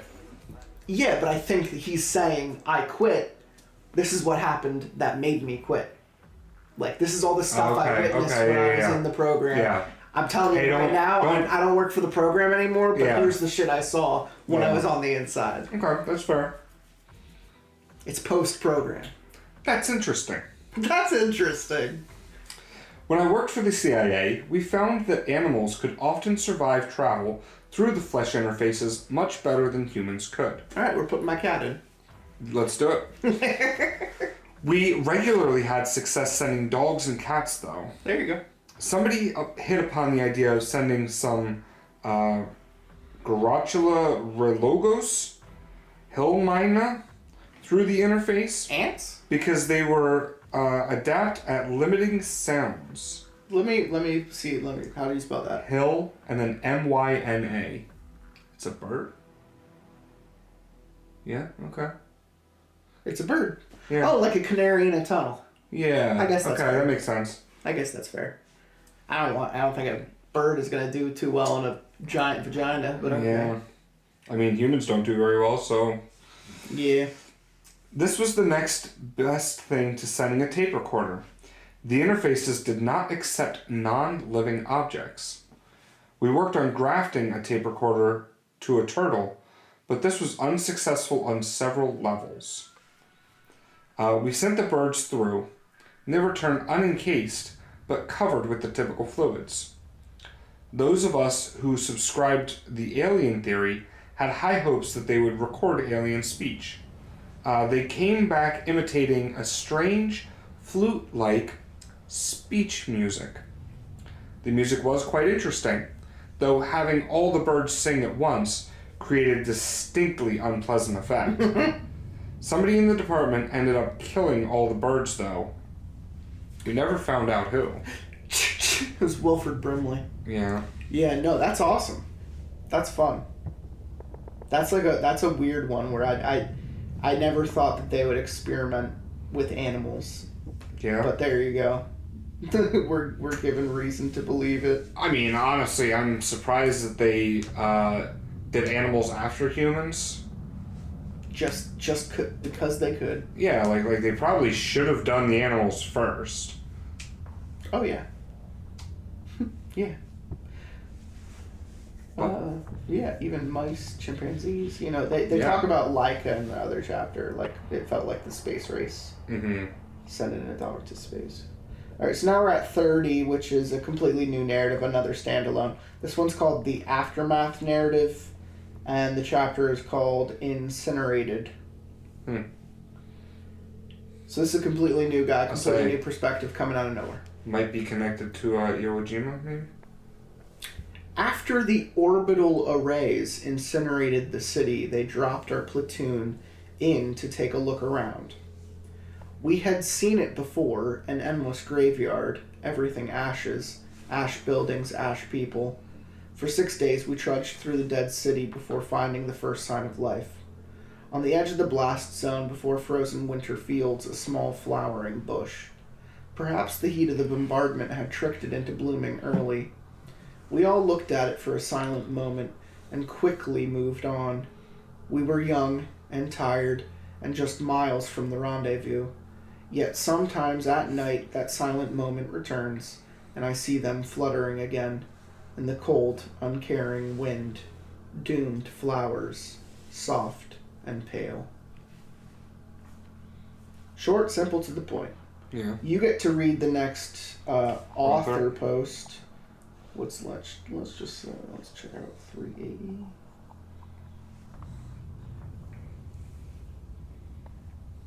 $30 to $31 post. Yeah. This one is called Terraform.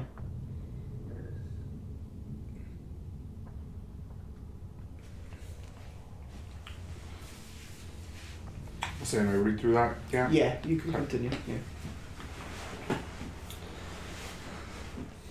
I'm not sure who came up with the idea of sending a dead body through the portal. Jesus Christ. It's such a simple idea, and yet at the time, it made no more sense than buckling a dead body into a space catapult and sending it up into space. We wanted to find out what was on the other side of the portal, beyond the event horizon. We had been studying the so-called flesh interfaces for years, and all of the mysteries that surrounded them. The portal phenomenon, which the apparent teleportation of objects which occurred within the fleshy tunnel, was the greatest mystery of all. So sending a dead body made little sense. Remember, this is what we knew at the time. If an inanimate object went into the portal, it returned a short while later, less than 3 seconds, at a random location within the interior zone.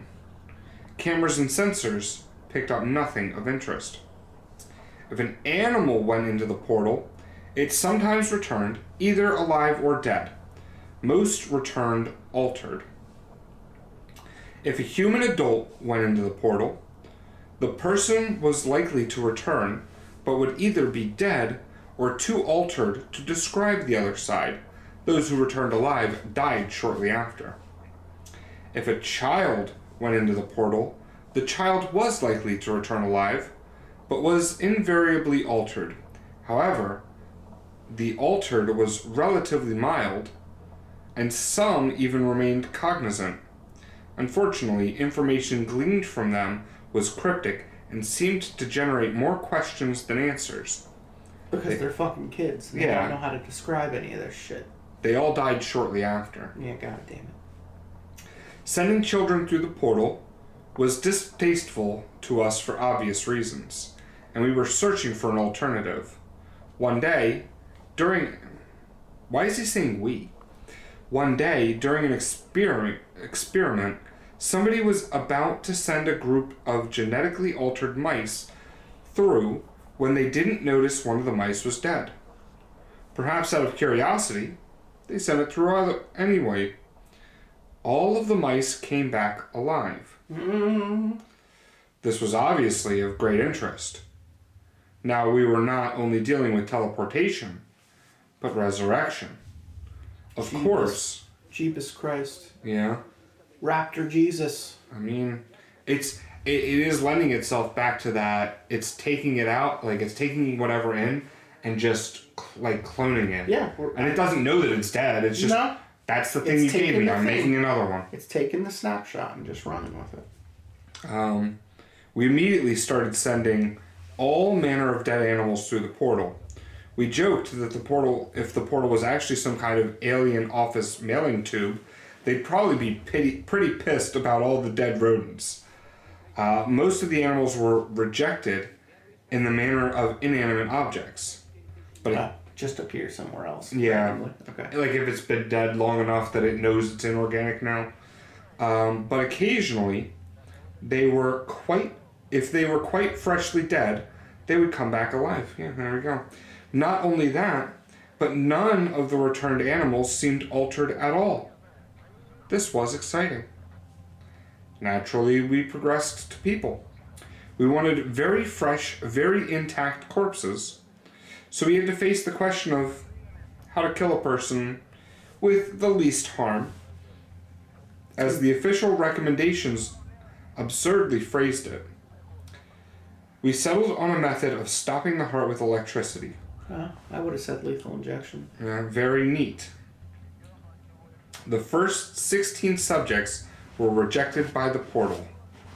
Why was there more than one? Well, guys, no. We got we gotta try again. We gotta try again. this one works. Well, they're looking for any Oh my variable God. they can. What if it's Yeah. blood type? What if it's height? What if it's skin? Yeah, age again. Organs. You know. The first 16 were rejected by the portal. We felt pretty low.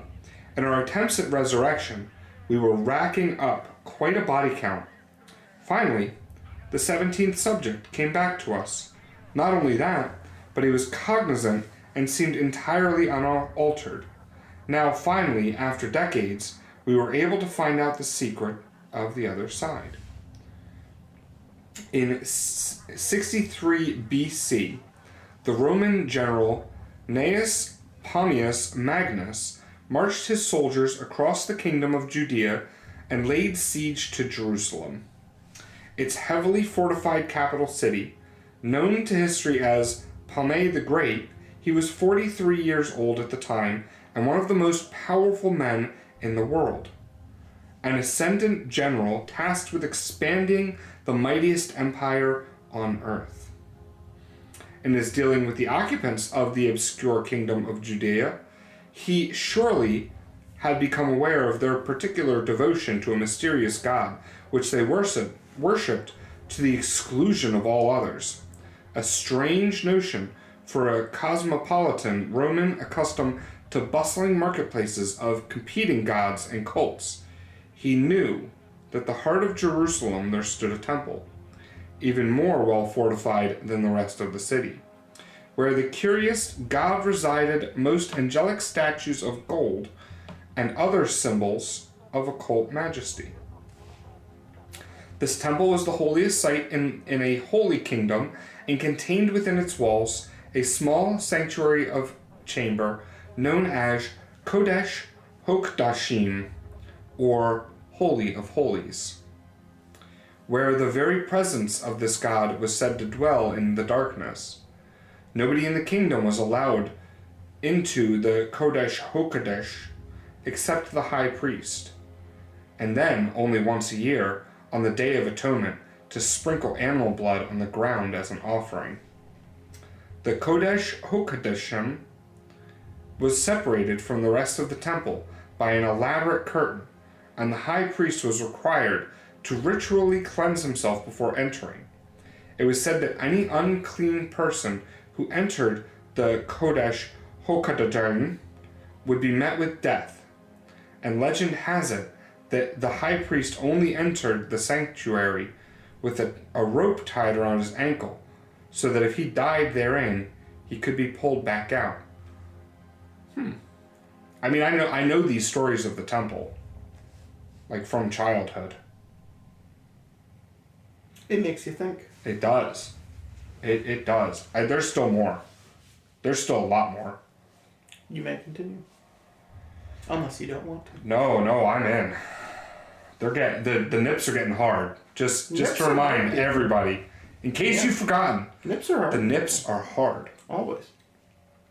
How much of this did Pompey the Great know on that day the city finally fell after a 3-month siege? On that day, he and his soldiers slaughtered 12,000 Jews who were defending the sanctuary, and he strode through an entrance of the imposing temple as a conquering hero to the Romans and a murdering intrusion to the Jews. Inside the temple, he saw the glittering wealth acquired from faithful Jews throughout the religion. But rather than wealth, it seemed he was more interested in finally laying his eyes on this reclusive god he had heard so much about. Ancient historians record that he did not relieve the temple of its treasure, but instead went to the Kodesh HaKodashim. Maybe he wanted to see what sort of magical creature could maintain such a particular hold over its faithful that they would not abandon the temple even after it was hopelessly overrun, that they would stay and die by the thousands, sacrificing their own blood on its grounds. Pulls back the curtain, giant vagina. Mm-hmm. And the power of the pussy.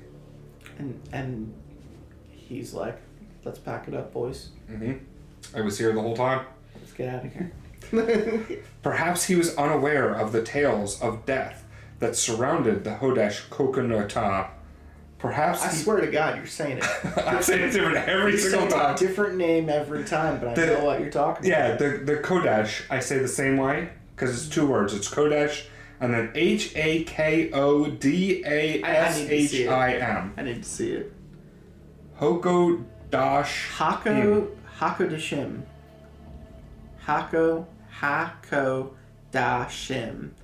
Hakodashim. Yeah. It's gonna continue to be different every time. It's fine. Perhaps he didn't know that this was a god which had leveled the world with a flood, which had rained fire on cities, which had delivered the Jews from the yoke of the mighty Egyptian empire, which had destroyed armies and kingdoms. Or perhaps he had heard these stories and simply didn't believe them.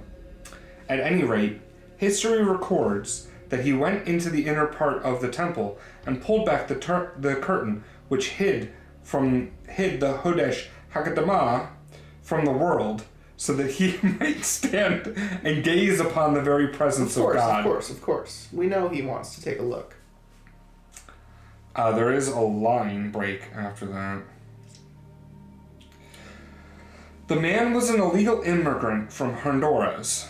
Illegal immigration had always been a great help to us. Why bother to erase people when they can do it themselves? Anyway, he was under the impression that he had been in the custody of immigration enforcement for the last few months, while we ran the standard battery of tests. He was 24 years old, 171 centimeters tall, above average intelligence. We stopped his heart with electrodes and put him inside the flesh interface. He came back quite jittery and minimally responsive. Posing as doctors and nurses, our technicians took him to a medical room for testing and interviews. We assumed he had been altered, but we tested his blood for the presence of the exotic LSD analogs and accompanying alteration, and there were none. Slowly, over a period of several hours, he began to calm down. Then he began to talk. We asked him what he remembered about the last few hours. He was under the impression that his experience had merely been a dream, that some sort of calamity had happened during his sleep, which left him reeling. He assumed that the part where we dragged him out of the bed and stopped his heart was a dream too. He said that after that part of the dream, he suddenly found himself inside something that looked like a giant sausage casing, like a tunnel of meat. This was exciting to us, because it roughly corresponded to the appearance of the flesh interface which contained the portal.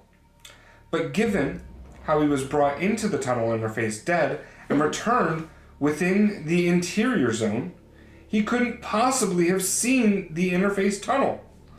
Therefore, we surmised he was describing the interface on the other side of the portal. This was our first concrete knowledge of what was on the other side. We've got another line. Mm-hmm.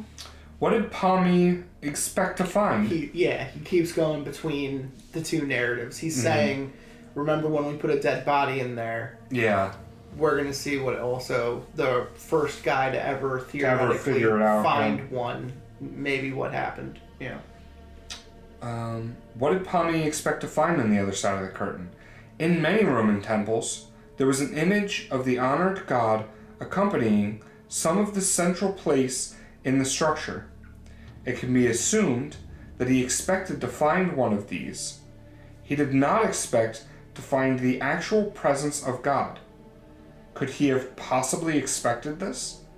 For if he had believed in the Jewish lore, wouldn't he have also expected death? Wouldn't he expect to be punished for defiling the temple? Why would he have been so cavalier about pulling back the curtain?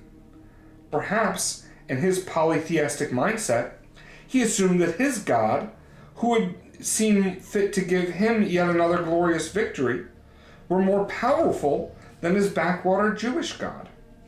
Got another line. What did we expect to be on the other side of the portal? Some kind of intelligence which could explain the bizarre living technology of the flesh interfaces? If the interfaces were the product of intelligence, was it really something that we wanted to make contact with? Did we expect this intelligence to be kind and benevolent? If so, how could we have sent so many living creatures, so many people, so many children to their deaths? What would a benevolent intelligence possibly make of our ruthlessness, our rapsatious quest for understanding? Got another line. According to Tacitus, an ancient historian, when Pompey pulled back the curtain and gazed upon the Kodesh Hakatamada, it contained no representation of the deity. The sanctuary was empty, and the Holy of Holies unattended. He found nothing. An empty room. Nor was he met with death. Instead, he strode out of the temple alive and healthy, destined to go on to greater and greater political glory until 15 years later, when he was finally stabbed to death on the shores of the Nile Delta, after his defeat to Julius Caesar in the Roman Civil War. Got another line. As the man spoke of walking through the unearthly living tunnel of the flesh interface, he said he saw a bluish light ahead and heard what seemed to be music, almost like flutes, but much, much deeper. As he told the story, sitting on the edge of a hospital bed, wearing a sort of loose gown, his hand wandered to his chest. He touched the skin above his heart. There, he found two slightly singed patches of skin where we had attached the electrodes that ended his life. I still get chills when I recall how his face changed when he realized that it had not been a dream at all. It was a pitiful, almost childish look of terrible, unwanted understanding. Tears quickly flooded his eyes. This man, who had been brought back from death itself by an unimaginable technology, by forces beyond all our understanding, slowly went limp and died for a second time. Knowing what I know now, I wonder sometimes, was Pompey lucky when he pulled back the curtain and found nothing? That's the end of it. Sometimes when you go looking, you're gonna be afraid of the answer you find. Yeah, absolutely. That was fun. I like that one a lot. That was fun. That was...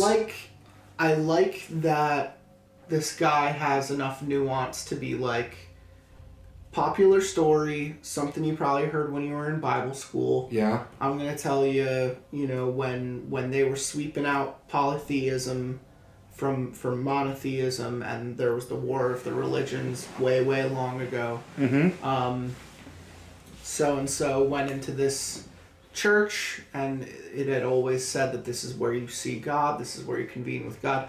You're standing at the curtain right now. Do you whip back the curtain and take a look, knowing that it might kill you? Do you want to see the face of God that much? Probably not. Yeah, me neither. I'd be afraid. I just don't think I care. That's fair. It depends on where I'd be at in life. If I was a guy who just fought a war, I might be like, what's the whole point of this? Yeah. Means to an end. But and that's how I look at it is I don't care. Is you just won how many battles? Why risk it over, you know what I mean? Like, why be the one to risk it? Because I think when you're in a war like that and you're hearing certain things, you want to convince yourself of a narrative. And I think whatever his narrative belief structure consisted of, he wanted to prove himself right. And I think when he whipped back the curtain, he was more or less proved right. But send a foot soldier first. Oh, I see what you're saying. You know? Form a hypothesis. Yeah. Yeah, sure. Like. Yeah, sure. Why would... So this is a death chamber, right? That's what you're telling me? This guy's it's a death chamber. This guy's Why the main character prison. Yeah. Would I be the one to go into the death chamber? I hear you. Have fun. You! Tell me if that's a death chamber. Yeah. I hear you. And you're not wrong. I just think it's... This guy, it's pride. Yeah. It's pride. He's got the God complex, yeah. It's pride at that point. Okay, so now we are actual on 31, which is called The Children Returned. Oh, I get to read a CIA guy now. Oh, nice. Well, you did kind of get to read a half one there. I was say... The Children Returned. That's the thing I didn't understand about that last one. Why wasn't that just the CIA included? Yeah, like why wasn't that? Yeah. Of all the children who had been returned from the portals, only one survived in the long term, though we didn't even realize it until years later. She'd been stolen or rescued from us by a rogue technician shortly after her return, and was thus lost for many years. We finally found her in Estonia and kidnapped her from her adoptive family in the middle of the night. She was 7 when we lost her and 13 when we found her again. We did a preliminary interview and she seemed normal in every respect. Mind you, this was a girl who entered a massive, possibly alien, biological device called a flesh interface, disappeared from existence for several minutes, then returned encased in an amniotic sac attached to a placenta via umbilical cord with enough LSD in her bloodstream to turn all of Utah into one massive orgy. Naturally, we expected some sort of mental changes, especially since every child who returned from the portals had showed signs of mental aberration. Then again, every other child had died shortly after return, so she was clearly something special. I'll say she outlived the acid trip. But no, she was normal. Frustratingly normal. So we started prying into her past. She was reticent, but young, and fairly trusting. There are people who like take hallucinogenics, and they just do not work. Sure. Like, their brains are not compatible. Sure. So, like, maybe that's, Maybe. you know, like, yeah, pump me full as much LSD as you want. It does nothing to me. You know? She was young and fairly trusting, and it wasn't hard to get information out of her. She said she was born in Brazil, which was correct. We had acquired her from a Brazilian orphanage where she had lived since infancy, the daughter of a dead prostitute and an unknown father. She vaguely remembered her time at the orphanage, and they were not very happy memories. She then began telling us about the first day she met her adoptive parents, but we wanted to know about her time in between, when she was in our possession, when she went into the portal and came back. We asked what happened before she met her adoptive parents. She said she remembered a long, boring boat trip to come over to the Estonian islands. We asked her where she had lived before then, and this question, she grew distinctly uncomfortable. She said she didn't really remember. We pressed her. Her face began to twitch and shudder. This was the first time she showed any sign of abnormality. We kept pressing her on the question. There was one summer, she said quietly, after I moved out of the orphanage, but before I came to Estonia, when I lived with a woman who said she was my mother. This was news to us. Our files had it that she had lived continuously at the orphanage. We asked her about the exact time, but all she knew was that it was one summer. This was curious because she had been in our possession one summer 7 years ago. The timelines matched well, but the events were entirely different. We asked her to elaborate, and she said that one day a woman had come to the orphanage saying that she was her mother, and the Americans who ran the place had made her go with the woman. They had gone to a crummy old house, and she lived there for the summer. And she said this, she began to sob. She said that she had forgotten all about this, that she had hardly remembered it at all, that she didn't want to talk about it. She wasn't my mother. I knew her face wasn't right. It wasn't a real face. So maybe that's that. Yeah. That section I read earlier by the author's notes, or the earlier part, the narrative that was from that daughter's perspective. Mm-hmm. With all the children coming home and her living upstairs knowing that the mother was downstairs. Like, so she was in the flesh in her face when she had that dream. That was not real, but that's the dream she saw. Yeah. So or like Lisa's Lisa's dream, yeah, when she remembered living in a house and then all of her family asked her to like turn into a mountain with her. Mm-hmm. This was this chick's dream at the age of 7. Yeah. It shows you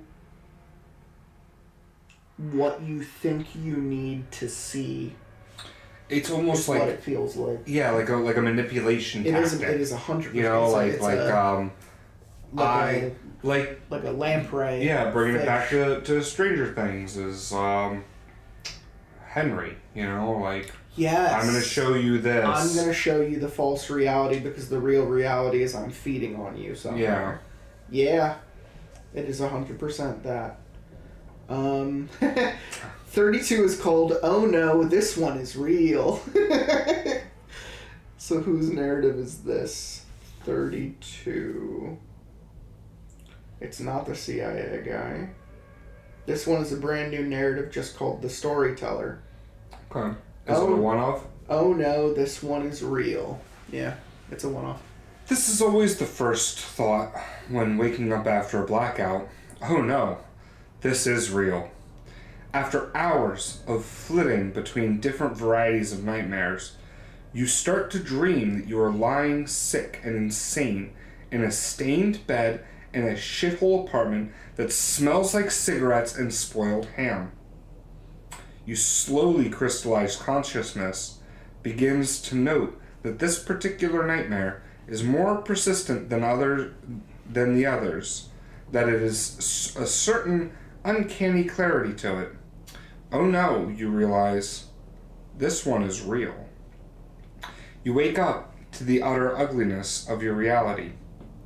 It is too much, too awful. What is the last thing you remember? God, it wasn't even midnight before the madness set in. You look at your hands. A tiny vibration runs through the fingers. Your entire mind feels like the raw, meaty patch that is left after a fingernail is torn off. How many hours were you blacked out? 3? 4? You sit up and look around for evidence of mischief. Smashed plates, bags of takeout food, a nightstand drawer filled with vomit. All clear. You feel your face for bruises. Nothing major. Wallet, phone, present and accounted for. Your phone says it's 2 p.m. Not bad. You check your calls and texts. Nothing unusual. No 2-hour conversation with your boss starting at 5 a.m. You log into your bank website and take a look. $94.56 spent last night. King's ransom by your standards, but at least you didn't go on a $400 blowout. Been there, done that. You sit and wonder why you have this feeling of black guilt in your stomach. It's just the hangover, right? Just your poor brain snapping back from all the depressant you gave it last night, entering a hypervigilant state, a paranoid state, an intolerable state. God, you need a drink. You deserve a drink for not blowing your rent last night. Medically, you just need a drink, just a little drink, nothing overboard that will get you drunk at 3 in the afternoon and black out again tonight. You go out your tiny bedroom to the front part of your apartment, and your heart stops. A woman is lying asleep on your couch. Not a young woman, an old woman, a tiny old grandma with messy gray hair. Jesus, what have you done? Her eyes slowly open. At least she's alive. She asks if you're okay now. You nod. The question is sinister. Okay now? What had been going on before? You can't deal with this without a drink. Who gives a shit if she sees this old lady in sweatpants? You go to the freezer and get the vodka and take in 2 good belts. Your stomach makes a violent protest, but your brain almost weeps with relief. Who are you? You ask the woman directly. Where am I? Where am I? She smiles and lets out a shy, grandmotherly little chuckle. She says she didn't expect you to remember last night, that you had repeatedly warned her that you wouldn't. God fucking damn it, dude, this story is like my life. I've been at this night, I've been at this moment, like... You woke up in Grandma's house? I'm not answering that question on the internet.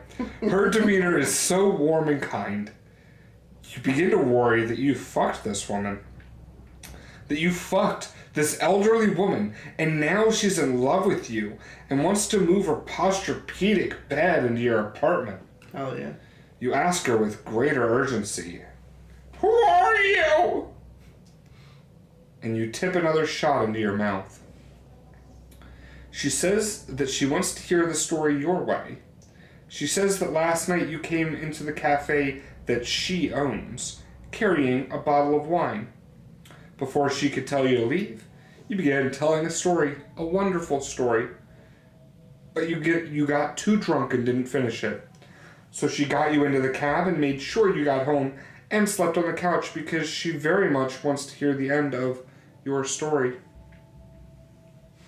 You tell her that you don't recall telling any story. She expects this. She says it's the story about the children in the forest. You must know it. It's too wonderful to have just been made up. You shrug. You don't know any stories about any children in the forest. Unless it's Hansel and Gretel. But was it Hansel and Gretel? It was not. Well, that's the only child/forest story you know. Maybe it was the fun guys. Odd Kids. Odd Kids. She tells you that it was a very beautiful story and it made her cry, and she very much wants to know the end of it. Your mind churns through the possibilities. This woman is crazy. She's about to ask for money. She's gonna rob you. She wants to get your information so she can have you arrested. The cops are already on their way, and she's stalling. But the pleading look in her eyes is quite convincing. She does want to hear the story. The vodka is starting to loosen up the paranoia's grip. You take another sip. How many drinks was that? 2? Okay, don't get too drunk too early. No more drinking for the next hour. You take another sip. If you can't drink for the next hour, you'll need that last sip. You sit down on the couch next door. The sweet relief of vodka is melting away some of your anxiety. You let out a big sigh. See, mine's usually whiskey, not vodka. You ask her to tell you some of the story. Maybe it will jog your memory. She insists that she can't tell it as good as you told it. But you brush her chest aside. She begins to tell you the story. In her warm, grandmotherly voice, she begins to tell you about the magical children who lived in the forest, who danced and sang and never died, who fought bravely against the nightmare forces of the ancient queen. It really is a beautiful story, and the woman tells it so well, with lots of nice little touches that make you giggle softly.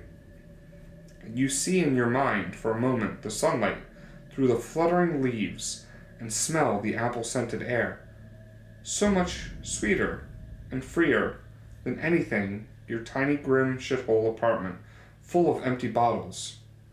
And once again your eyes grow damp. You have heard from various people at various times the beginning of this story, but you've never heard the end.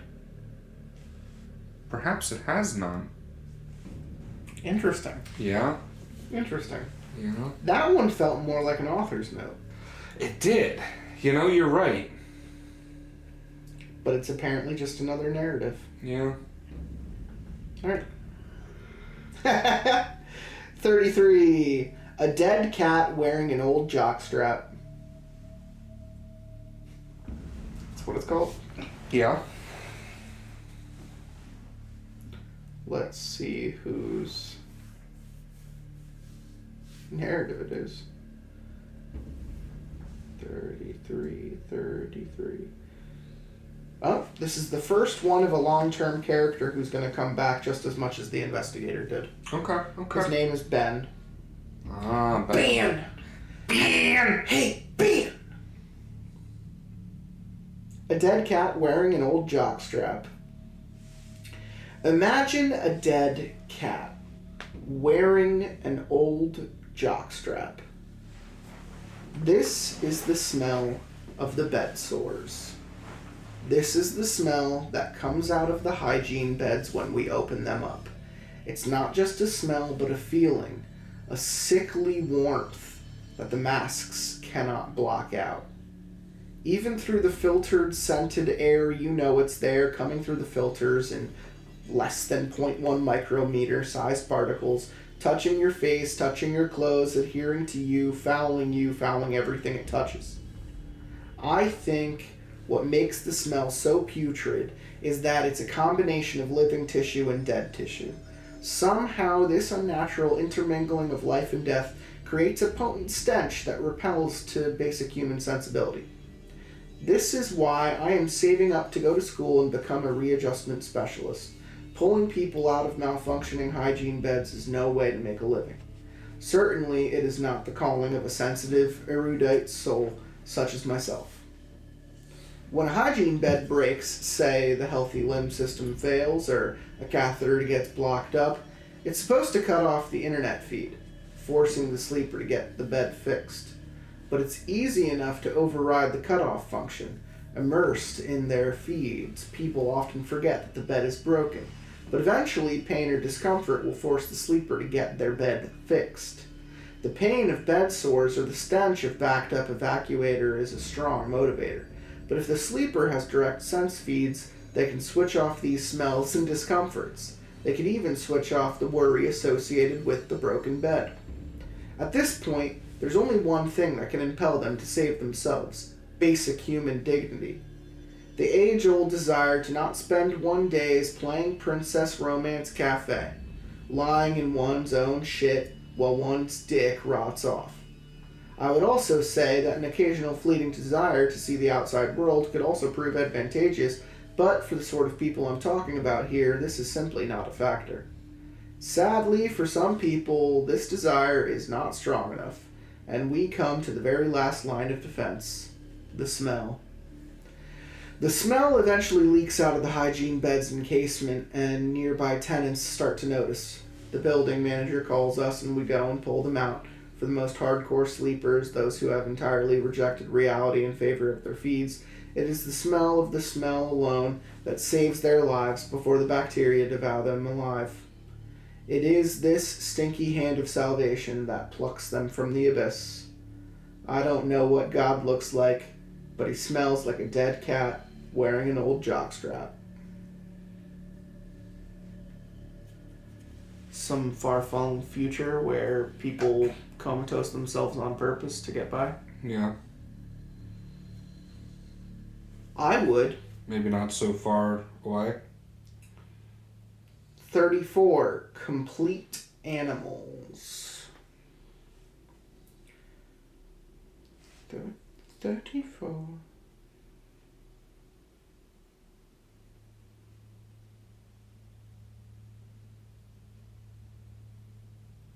34. A new narrative. The SS officer. Oh. So we went We forward went in near Nazi and time, then now we're backward, yeah. going back in time.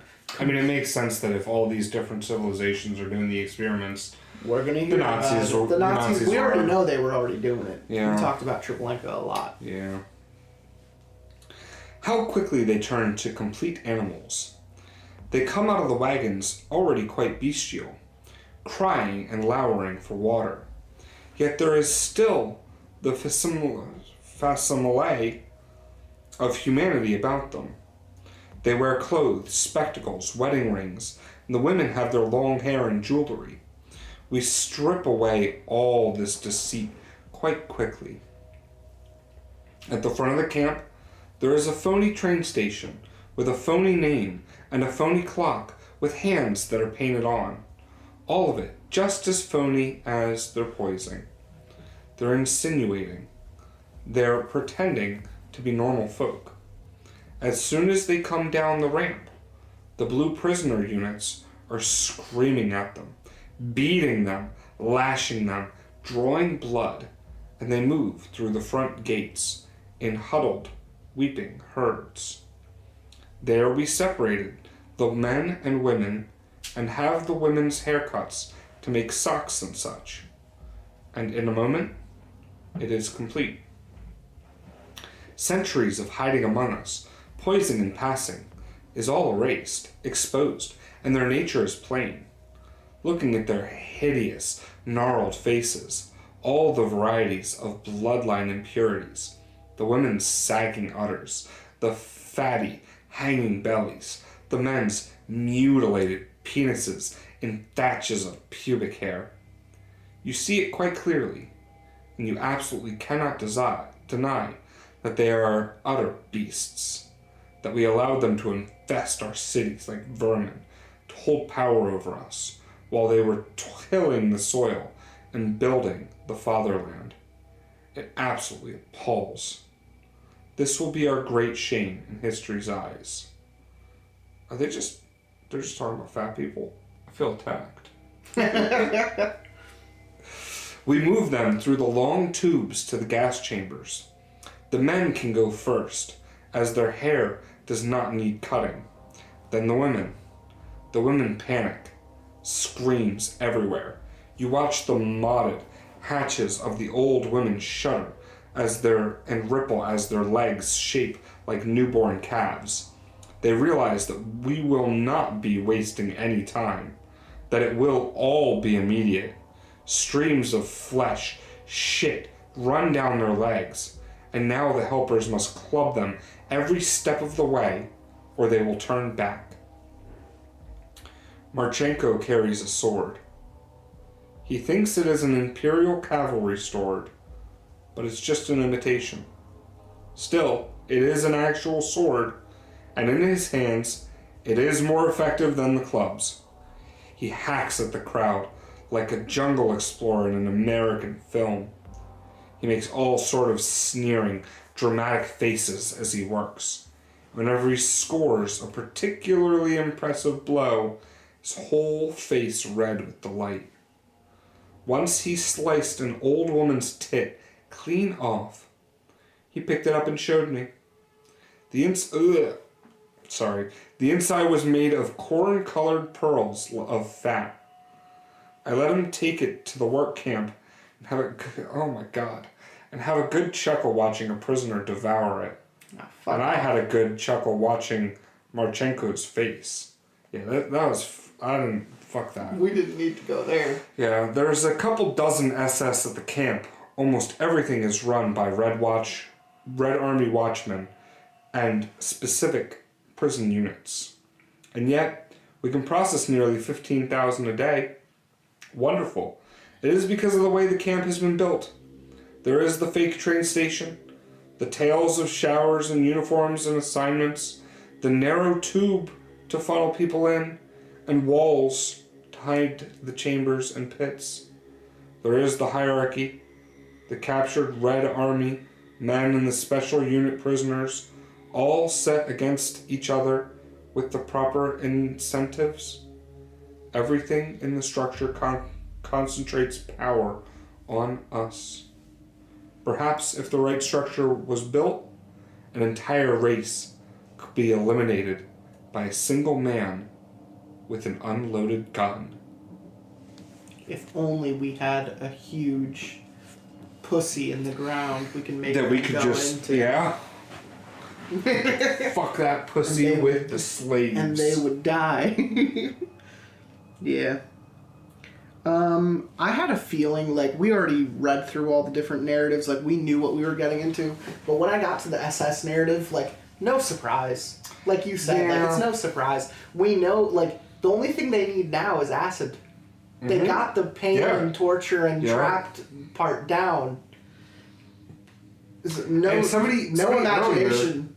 Said that they were using, what was the word? Aerosol-based LSD. Yes. So, like, you have the gas chamber, too. Yes. Like, you're already pumping them full of gas. That was Iwo Jima, yeah. Yeah.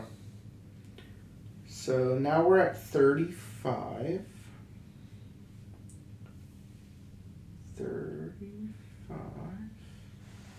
New narrative, 2-part, 35 and 38. So we're going to read both of them tonight.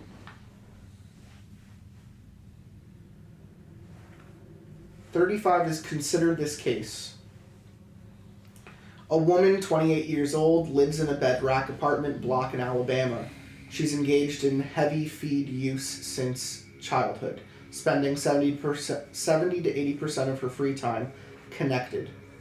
At age 16, she finds global success as mix guide, netting her a considerable sum of money.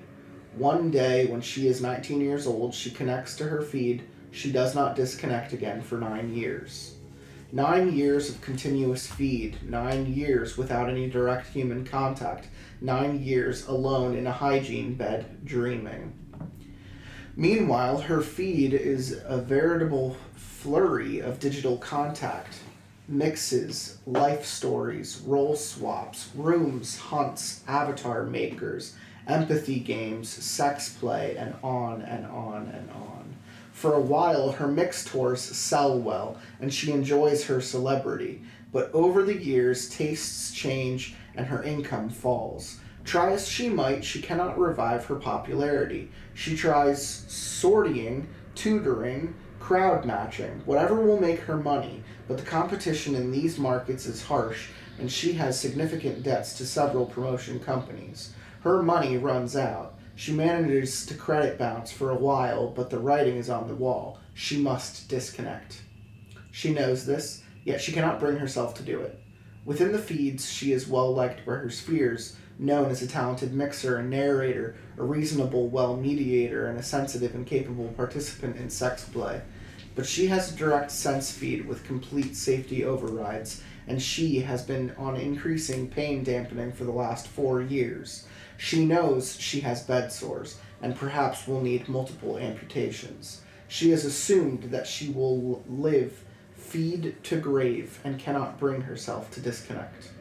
She researches cortical suicide methods but decides against it. She contacts emergency services and arranges for them to remove her from her hygiene bed. One day, shortly after her 28th birthday, she is disconnected after a 9-year dream. She awakes to a world of horrifying pain. Pain dampening has blocked her opioid receptors, and the removal technicians can do nothing for her agony. Her entire body is atrophied, and she has severe calcification around her ports, catheter and evacuator, as well as numerous sores and abscesses, and general muscle atrophy. She is taken to the hospital for physical rehabilitation. After several operations, she is stabilized, and her pain has subsided to manageable levels. Thankfully, her limbs are still intact. After eye treatments, she looks at herself in the mirror and finds something she does not recognize. She's aged 9 years, though a lack of sun exposure and facial expressions has left her face smooth and unlined, albeit inhumanly gaunt and pale. Within a few days, the hospital sends her home. She must use a scooter to return to her apartment, which is little more than a weatherproof box to contain her hygiene bed. What will become of this woman, sitting alone in her apartment with no job and no touch friends, without even a bathroom other than the hygiene bed? She will find it very difficult to resist the lure of the feed. The lack of stimulation will mean that she is often bored. The lack of predictability will mean that she is anxious whenever she is not bored. She will find unmediated socializing torturous. According to our statistics, there will be a 90% chance of her making another long-term connection within a month. There will be a 30% chance of her dying within a year. This is the price of long-term connection.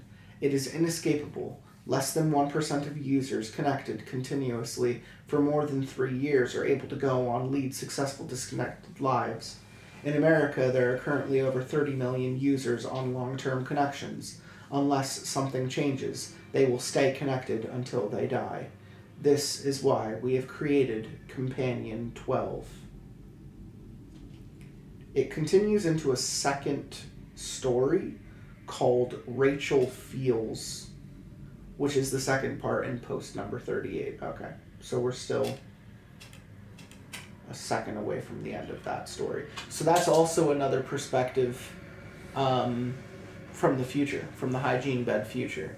Now, the hygiene beds sound like they're just selling those sacks from the flesh interfaces. So in the future, we commercialize the flesh interface? Or we take science from the flesh interface to inform technology? Yeah, I mean, once they figure out how you can use the flesh interface. LSD beds. Yeah. Basically how... Mm-hmm. So it is Philip K. Dick. Yeah. We're taking the science of a presumed future and throwing it into a fiction. But in this case, the fictional here's narrative how we got there, yeah. It is the future. Yeah, okay. 36. Our form is our story, the story of all the world. New narrative, the cats. Okay. Our form is our story.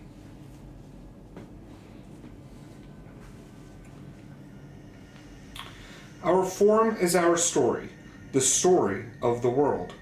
The world does not sleep. Everywhere, 10,000 things are darting, skittering, flittering, scuttling, burrowing. Sleep is righteousness, but the world wakes. We are made in the image of the world. The world is a giant of our kind. We live on its back. Its trees and grasses and hills are like the hairs on our backs. Its paws are soft, and the ways are subtle and silky. So we are in harmony with the world. But everywhere, there are 10,000 things, are scuttling out of harmony.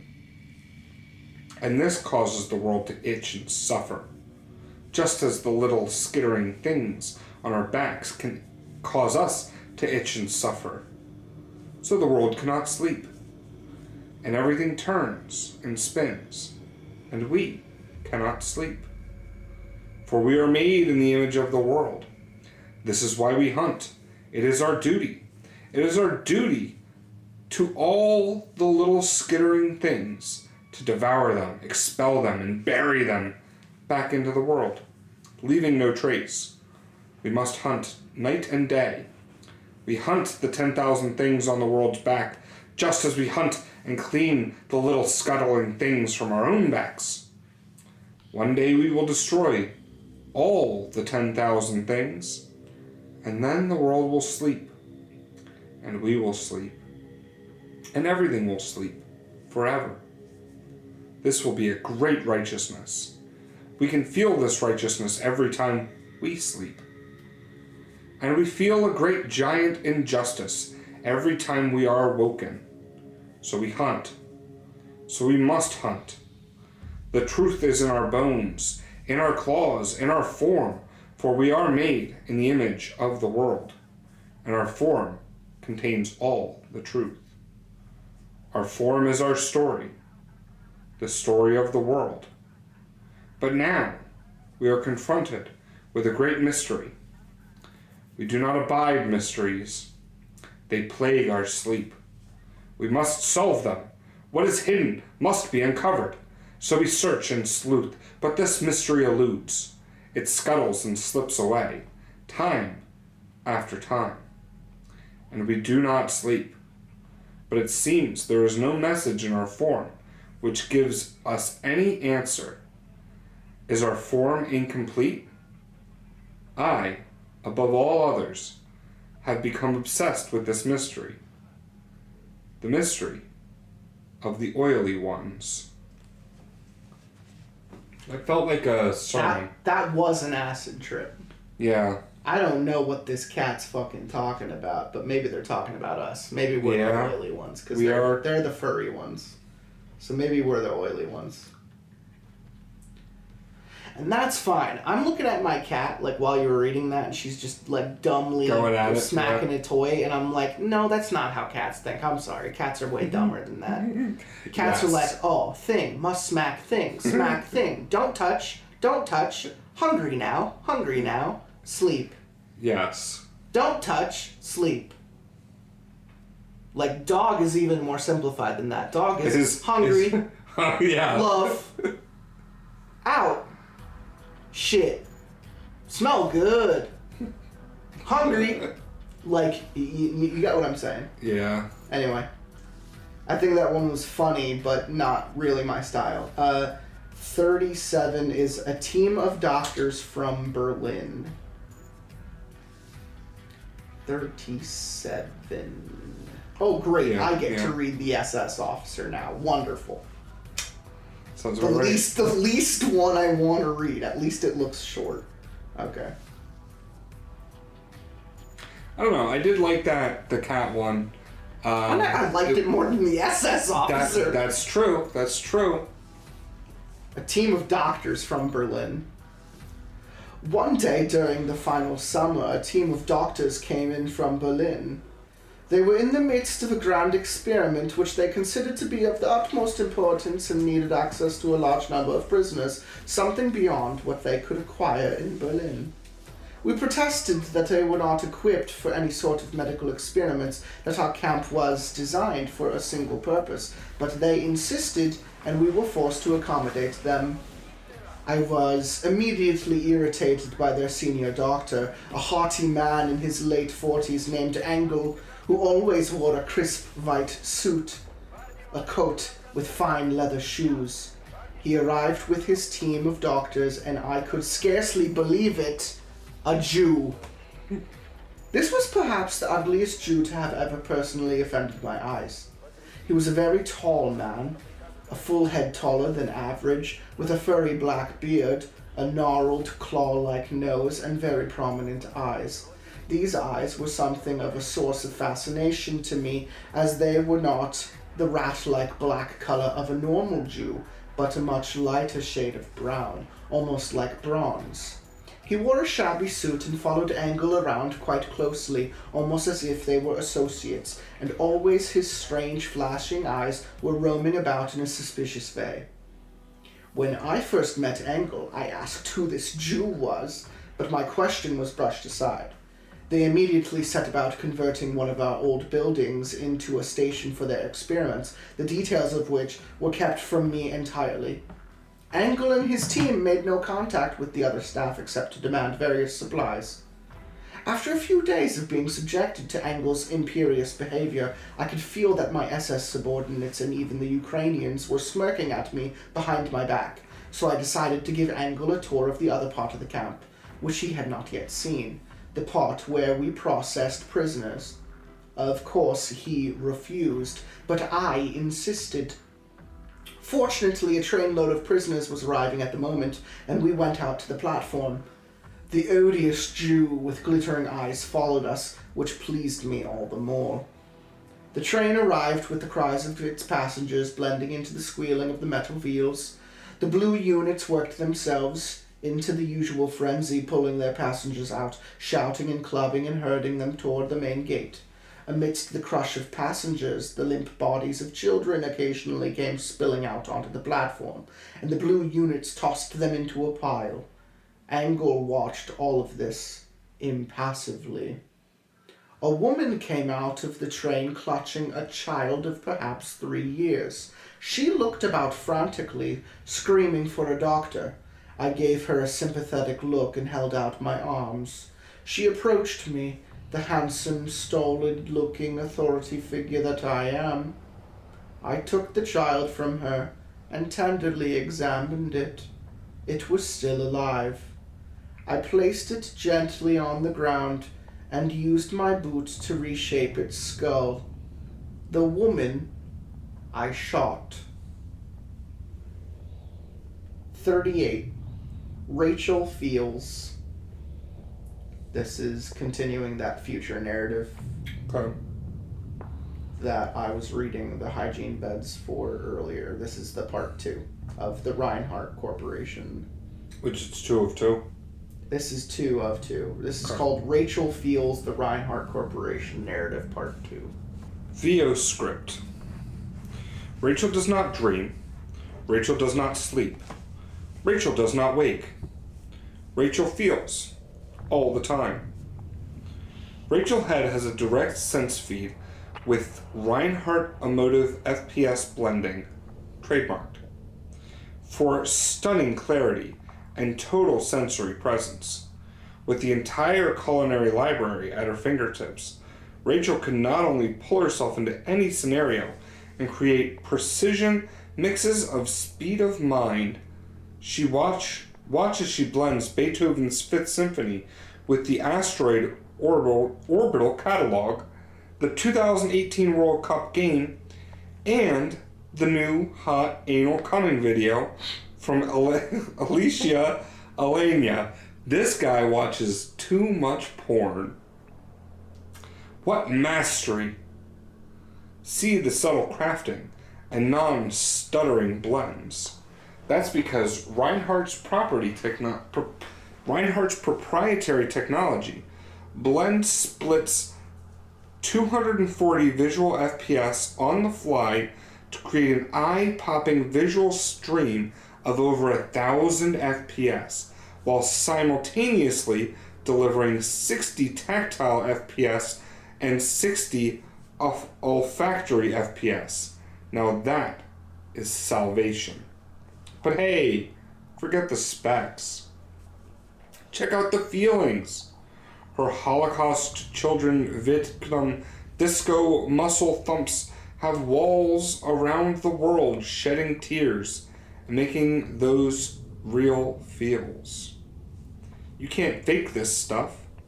Are you tired of distant, deadening emotions? Reinhardt Emotion FPS blending, trademark, gives you realistic, immersive feelings without excessive rumination or thought linger.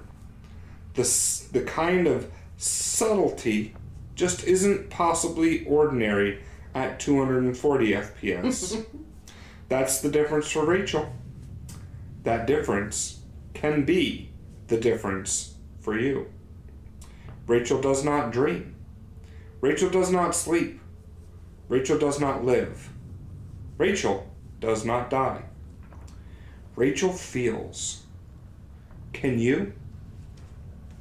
I loved that. Yeah. They went Total Recall on that one. Oh, yeah. We're here. Visit us down at Total Recall. Well, we'll send you to Mars. Don't you wish you were a secret agent? We'll put you in the secret agent simulation. We'll pipe in 2,000 FPS directly into your brainstem. Yeah, I get it. I'm here for it. I'm sad that one's only 2 parts. Mm-hmm. All right, second to last part we're reading tonight, number 39, A Rather Perverse Request. 39. Of course I get to read another SS officer one. Of course. All right. A rather perverse request. After a week at the camp, Dr. Angle put in a rather perverse request. He wanted to move his laboratory to the old gas chamber. I had no problem with this. We had installed new, more efficient gas chambers with the help of an expert on the matter, and although they had a capacity of about 20,000 a day, we were seldom ever able to process more than 15,000 in a single day due to the unreliability of the trains, which were often slow enough to preemptively process many of their passengers for us. At this point, we had orders to cremate the bodies, and they burned in an open pit day and night, and we warned Dr. Angle that the old gas chamber would be a rather distracting environment to work in, as it was between the smoke of the burning pits and the noise of the new gas chambers. He disregarded this, and his team moved in that day. I assume he's making a fucking flesh interface right between these fucking gas chambers. I hope so. After that, I barely saw him, as that part of the camp I guess hope's the wrong word. was somewhat hidden from the rest, and my headaches, which were growing more severe, had always made me reluctant to visit. Soon my men began to me strange tales from this new laboratory. Nobody except Angle and his men was allowed inside, but we surmised that he had removed or reduced the chamber's interior walls and sealed up all doors except one. He requested his own SS detail, and 2 guards were posted at the door at all times. A steady flow of prisoners went into his laboratory, whom Angle selected with the help of the odious Jew assistant, often to the great irritation of my units, as their fussy selectivity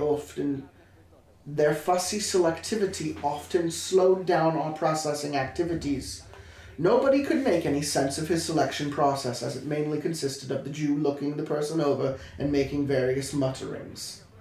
It was reported that every few days an enormous package wrapped in tarpaulin would be removed from the laboratory and carried over to a special burning pit which they had made. These packages tended to bleed, leaving a trail of blood to the burning pit, where they were burned under the watch of Angle's personal guard. This behavior was only extraordinary in that there was no need for secrecy when it came to killing prisoners. Thousands were being killed every day, just a few meters away in their new gas chambers. Between this and the inexplicable presence of the Jew assistant, I slowly became curious about their project. My men, however, were unable to get any information about what was occurring inside the laboratory, so I decided to focus on a few questions on the member of the team who presumably had least sense of loyalty, the Jew. One of our off days, I found the Jew in our little zoo admiring the peacocks. He looked very much at peace as he watched the birds strut around while I was suffering from a vicious headache. I began to talk to him, affecting an offhand, friendly manner. His German was perfect. I asked him about his background. He told me he had been a religious student in Berlin until he was expelled to a ghetto in Krakow. I asked him how he had met Engel. Here he told me something quite surprising. This was actually his second time coming to Treblinka. On his first visit, he was on the very verge of being shot when somebody had noticed his perfect German. Apparently, there had been a request for prisoners who spoke excellent German, and this earned him a reprieve. He was sent back to Berlin, where Engel performed tests on him. I asked him about the nature of the tests. At this he became more reticent. He had been instructed to discuss nothing with me. I merely informed him that I would shoot him through his face if he didn't tell me everything, and at this he showed no fear, but looked at me with his odd brazen eyes and gave me an almost pitying smile. He said that the doctors were testing a new Swiss invention, some kind of chemical which was administered orally and caused profound changes in thinking. I asked him about these changes. He said that the chemical allowed him to see the mind of God. Naturally, I asked him to elaborate. At this, he launched into a rather overworked simile involving a broken mirror, and then switched to another simile using a spider's web, neither of which made any sense to me. I informed him that I was a practical man and had little use for philosophy, and he told me that after taking the chemical many times, he had become possessed of two minds, his own and that of God. In all his doings, he was conscious of God's intentions, of God's plan for all human life. I asked him if he was following God's plan, and he said he was not following it entirely. I am wrestling with God, he said cryptically. How does one wrestle with God? Isn't he all-powerful? When God presses forward, you must yield or be destroyed. And when God yields, you must press forward. That sounds more like dancing than wrestling. Or making love, I said with a snort. He smiled. Yes, it is. Except that dancing is not so painful. Why wrestle at all? Oh, he's getting pegged by God. He's being rebirthed in the space pussy. Why wrestle at all? That's less fun than getting pegged. If God is God and you know his plan, why not simply follow it? Surely this is the best course. Yes, but I cannot bring myself to, he said. For the first time I saw the peaceful expression flee from his face, to be replaced by an unsettling dread that trembled in his eyes. God's plan is simply too awful. He's speaking through Mother Horse Eyes, and Mother Horse Eyes is telling him that shit's gonna be bad. Yeah. And you get to read 40, which has an awesome title. Mother Babylon. Which is like... Babylon's what they built on top of Mesopotamia, the city that fell, yeah. Yeah.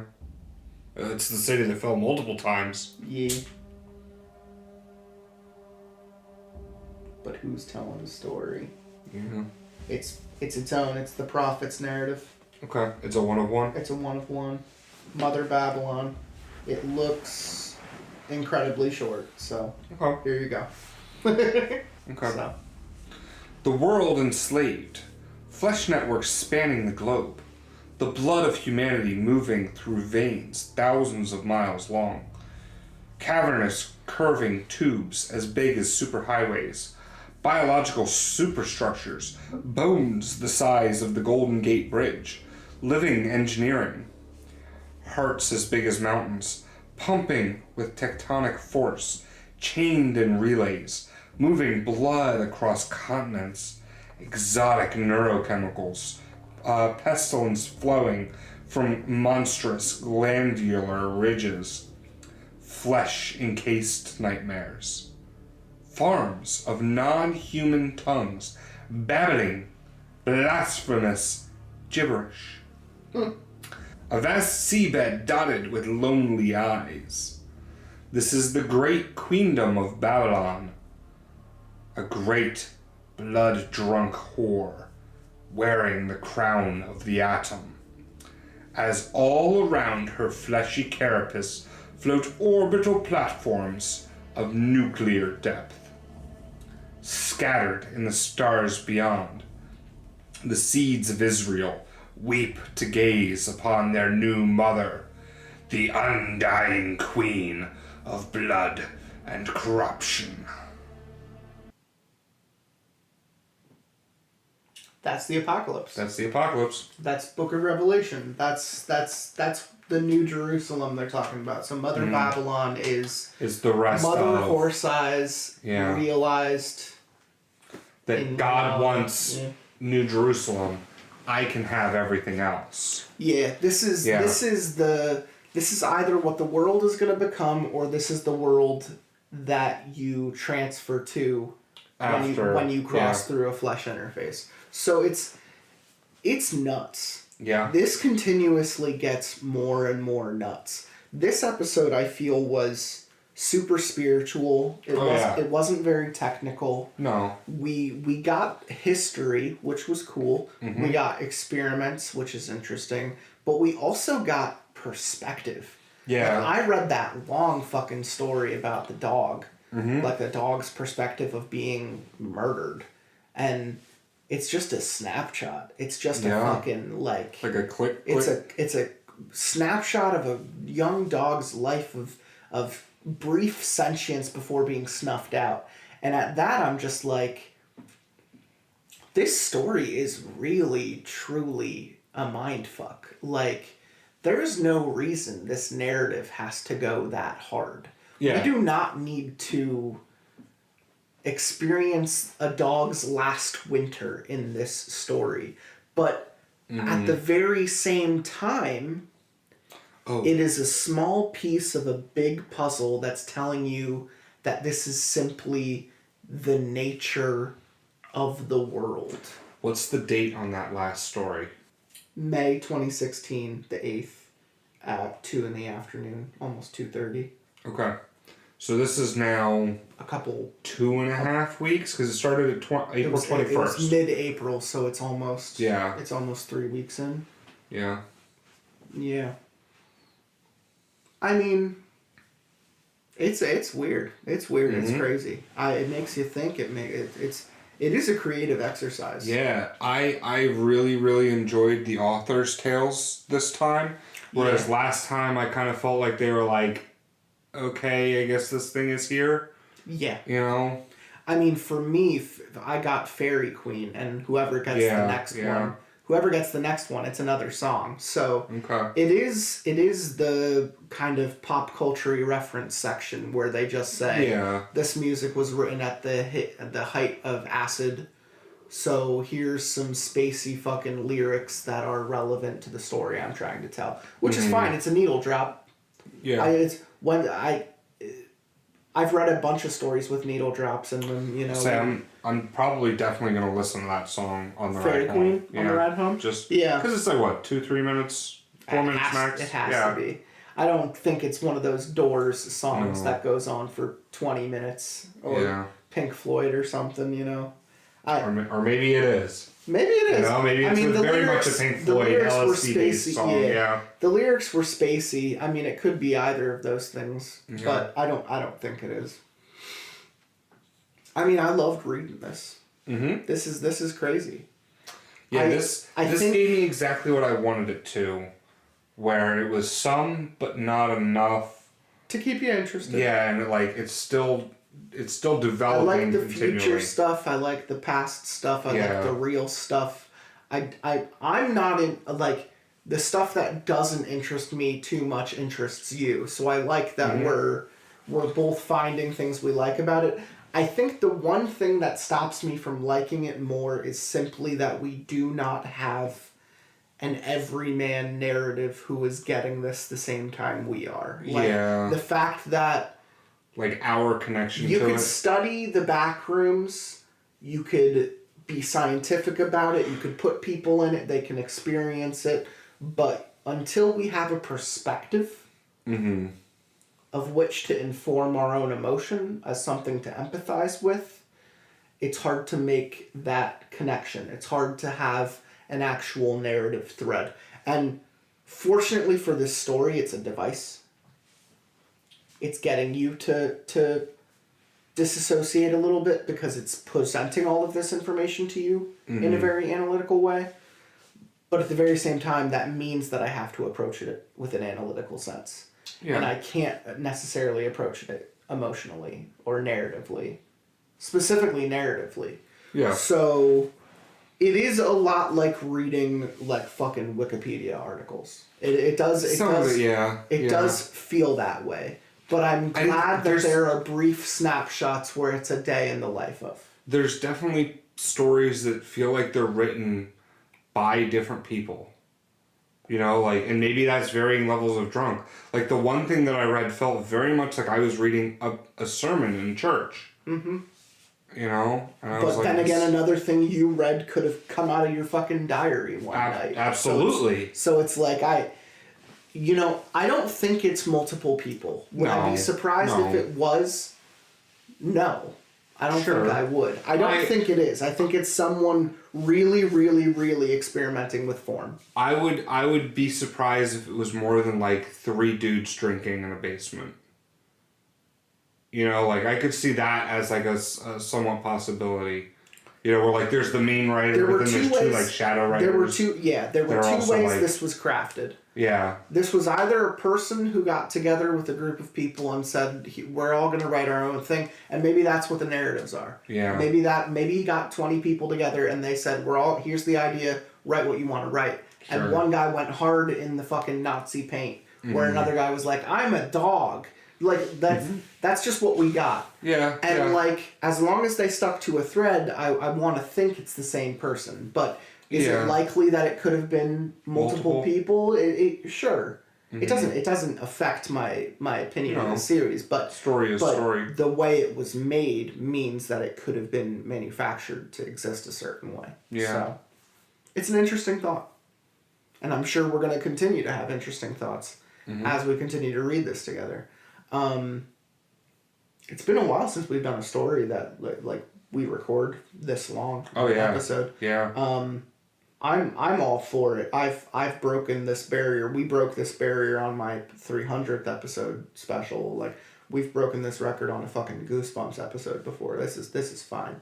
But I hope people are appreciating like fucking 3 hours of hard like science fiction. Science fiction media. You know, I hope when I go back and listen to it, because I haven't even edited the first episode yet, I hope when I go back and listen to it, I'm able to re-experience it. I hope I'm able to digest it the same way that I'm digesting it while reading it, because something about looking at words on a page makes it easier to understand. If I'm just like listening to you, it's harder to. I'm like, man, this is going in such a different fucking direction. Yeah, like it's a lot easier to read than listen to. Yeah. So. Yeah, which is why we're doing the little snapshot recaps. So every episode we'll do the previous 20, just to remember what we did last time. Yep. And I'll have it all written down, so if we needed to ask questions, at least they're there. Like, what part was that again? Oh, that one. It also might make sense to do like a snippet. A rap. If you're binging. A rap, a polka rap of all previous chapters. Yeah. No, just like a little snippet. If you're binge listening. Holocaust, I'm a dog. Skip to this. Holocaust, I'm a dog. Neo-Nazi, SS Nazi. Future corporation wants you to stay in bed all day. Trademarked. Trademark. I did like that, yeah. I mean, the TM symbol was there. It was. Finishing thoughts for the audience. Finishing thoughts, I am still at the point where, you know, and obviously I'm a little skewed towards like the good end. I don't know if this is a good story or a bad story yet. I am in that like fun mentality of like, I don't want to say that this is good. I have enjoyed it. I've definitely enjoyed it. It doesn't mean it's good just yet. But we're getting closer to figuring out not only what's going on in the story, but do I give a shit? You know? Yeah. I like the past stuff more. The past stuff makes me give a shit more. For sure. The future shit is just experimental sci-fi gobbledygook. Yeah. Every history lesson, especially the true ones, I'm just like, okay, yeah, I like this. Yeah, like I liked reading Ben's part. I did like reading the SS guy's part. Iwo Jima was really cool. I think anytime the investigator popped up, that was fun. Yep. The CIA researcher is fun. I think it's the one-offs that don't hit me as much. That's fair. Truthfully, it's because I don't have anything. Yeah, because there's to no grasp. connection. Yeah. So, my last notes that I would like to leave our audience with is Where Am I has not worn his shirt this entire episode. The whole thing. And I will tell you, technically, it was for the first 6 minutes. I will tell you, the shirt his on. nipples are hard. They are.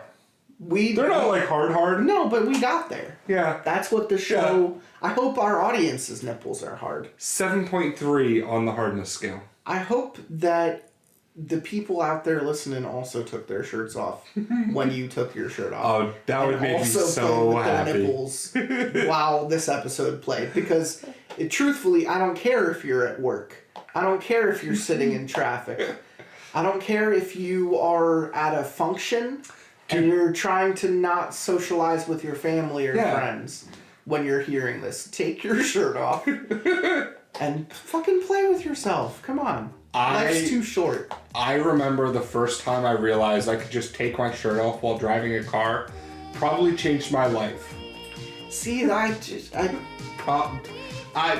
should remove the word probably, because that's why I'm sitting here with a shirt, without a shirt right now. Because that first time, it was so liberating. I was like, I'm just in my car by myself. Why the fuck do I need a shirt on? I don't think I've ever done that, and I don't think I ever will. Oh, bro. Because my really seats hot always day, had windows down. My seats always have that like pleather though, and I don't. I'm a texture guy. Fair I need enough. to be comfortable, and like if my back is sticking to my fucking seat, I'm immediately perturbed. See, I always have shitty cars. Yeah. That's not true at all. You're a liar. You're a liar. No, but I always find the sweet spot of bang for buck. And usually bang for buck Truthfully, I just includes don't cloth seats. You don't care. It's just the truth. What do you mean? Have you seen my car collection? No, I'm saying you don't care about not wearing your shirt. Oh, that's true too. yeah, I'm like, leather seats, let's fucking go! Like your back becomes Velcro and you're peeling out of your car. You're peeling out of your car like a fucking banana. You know? The difference is I don't want that. That's fair. That's where we're at. She's your shell.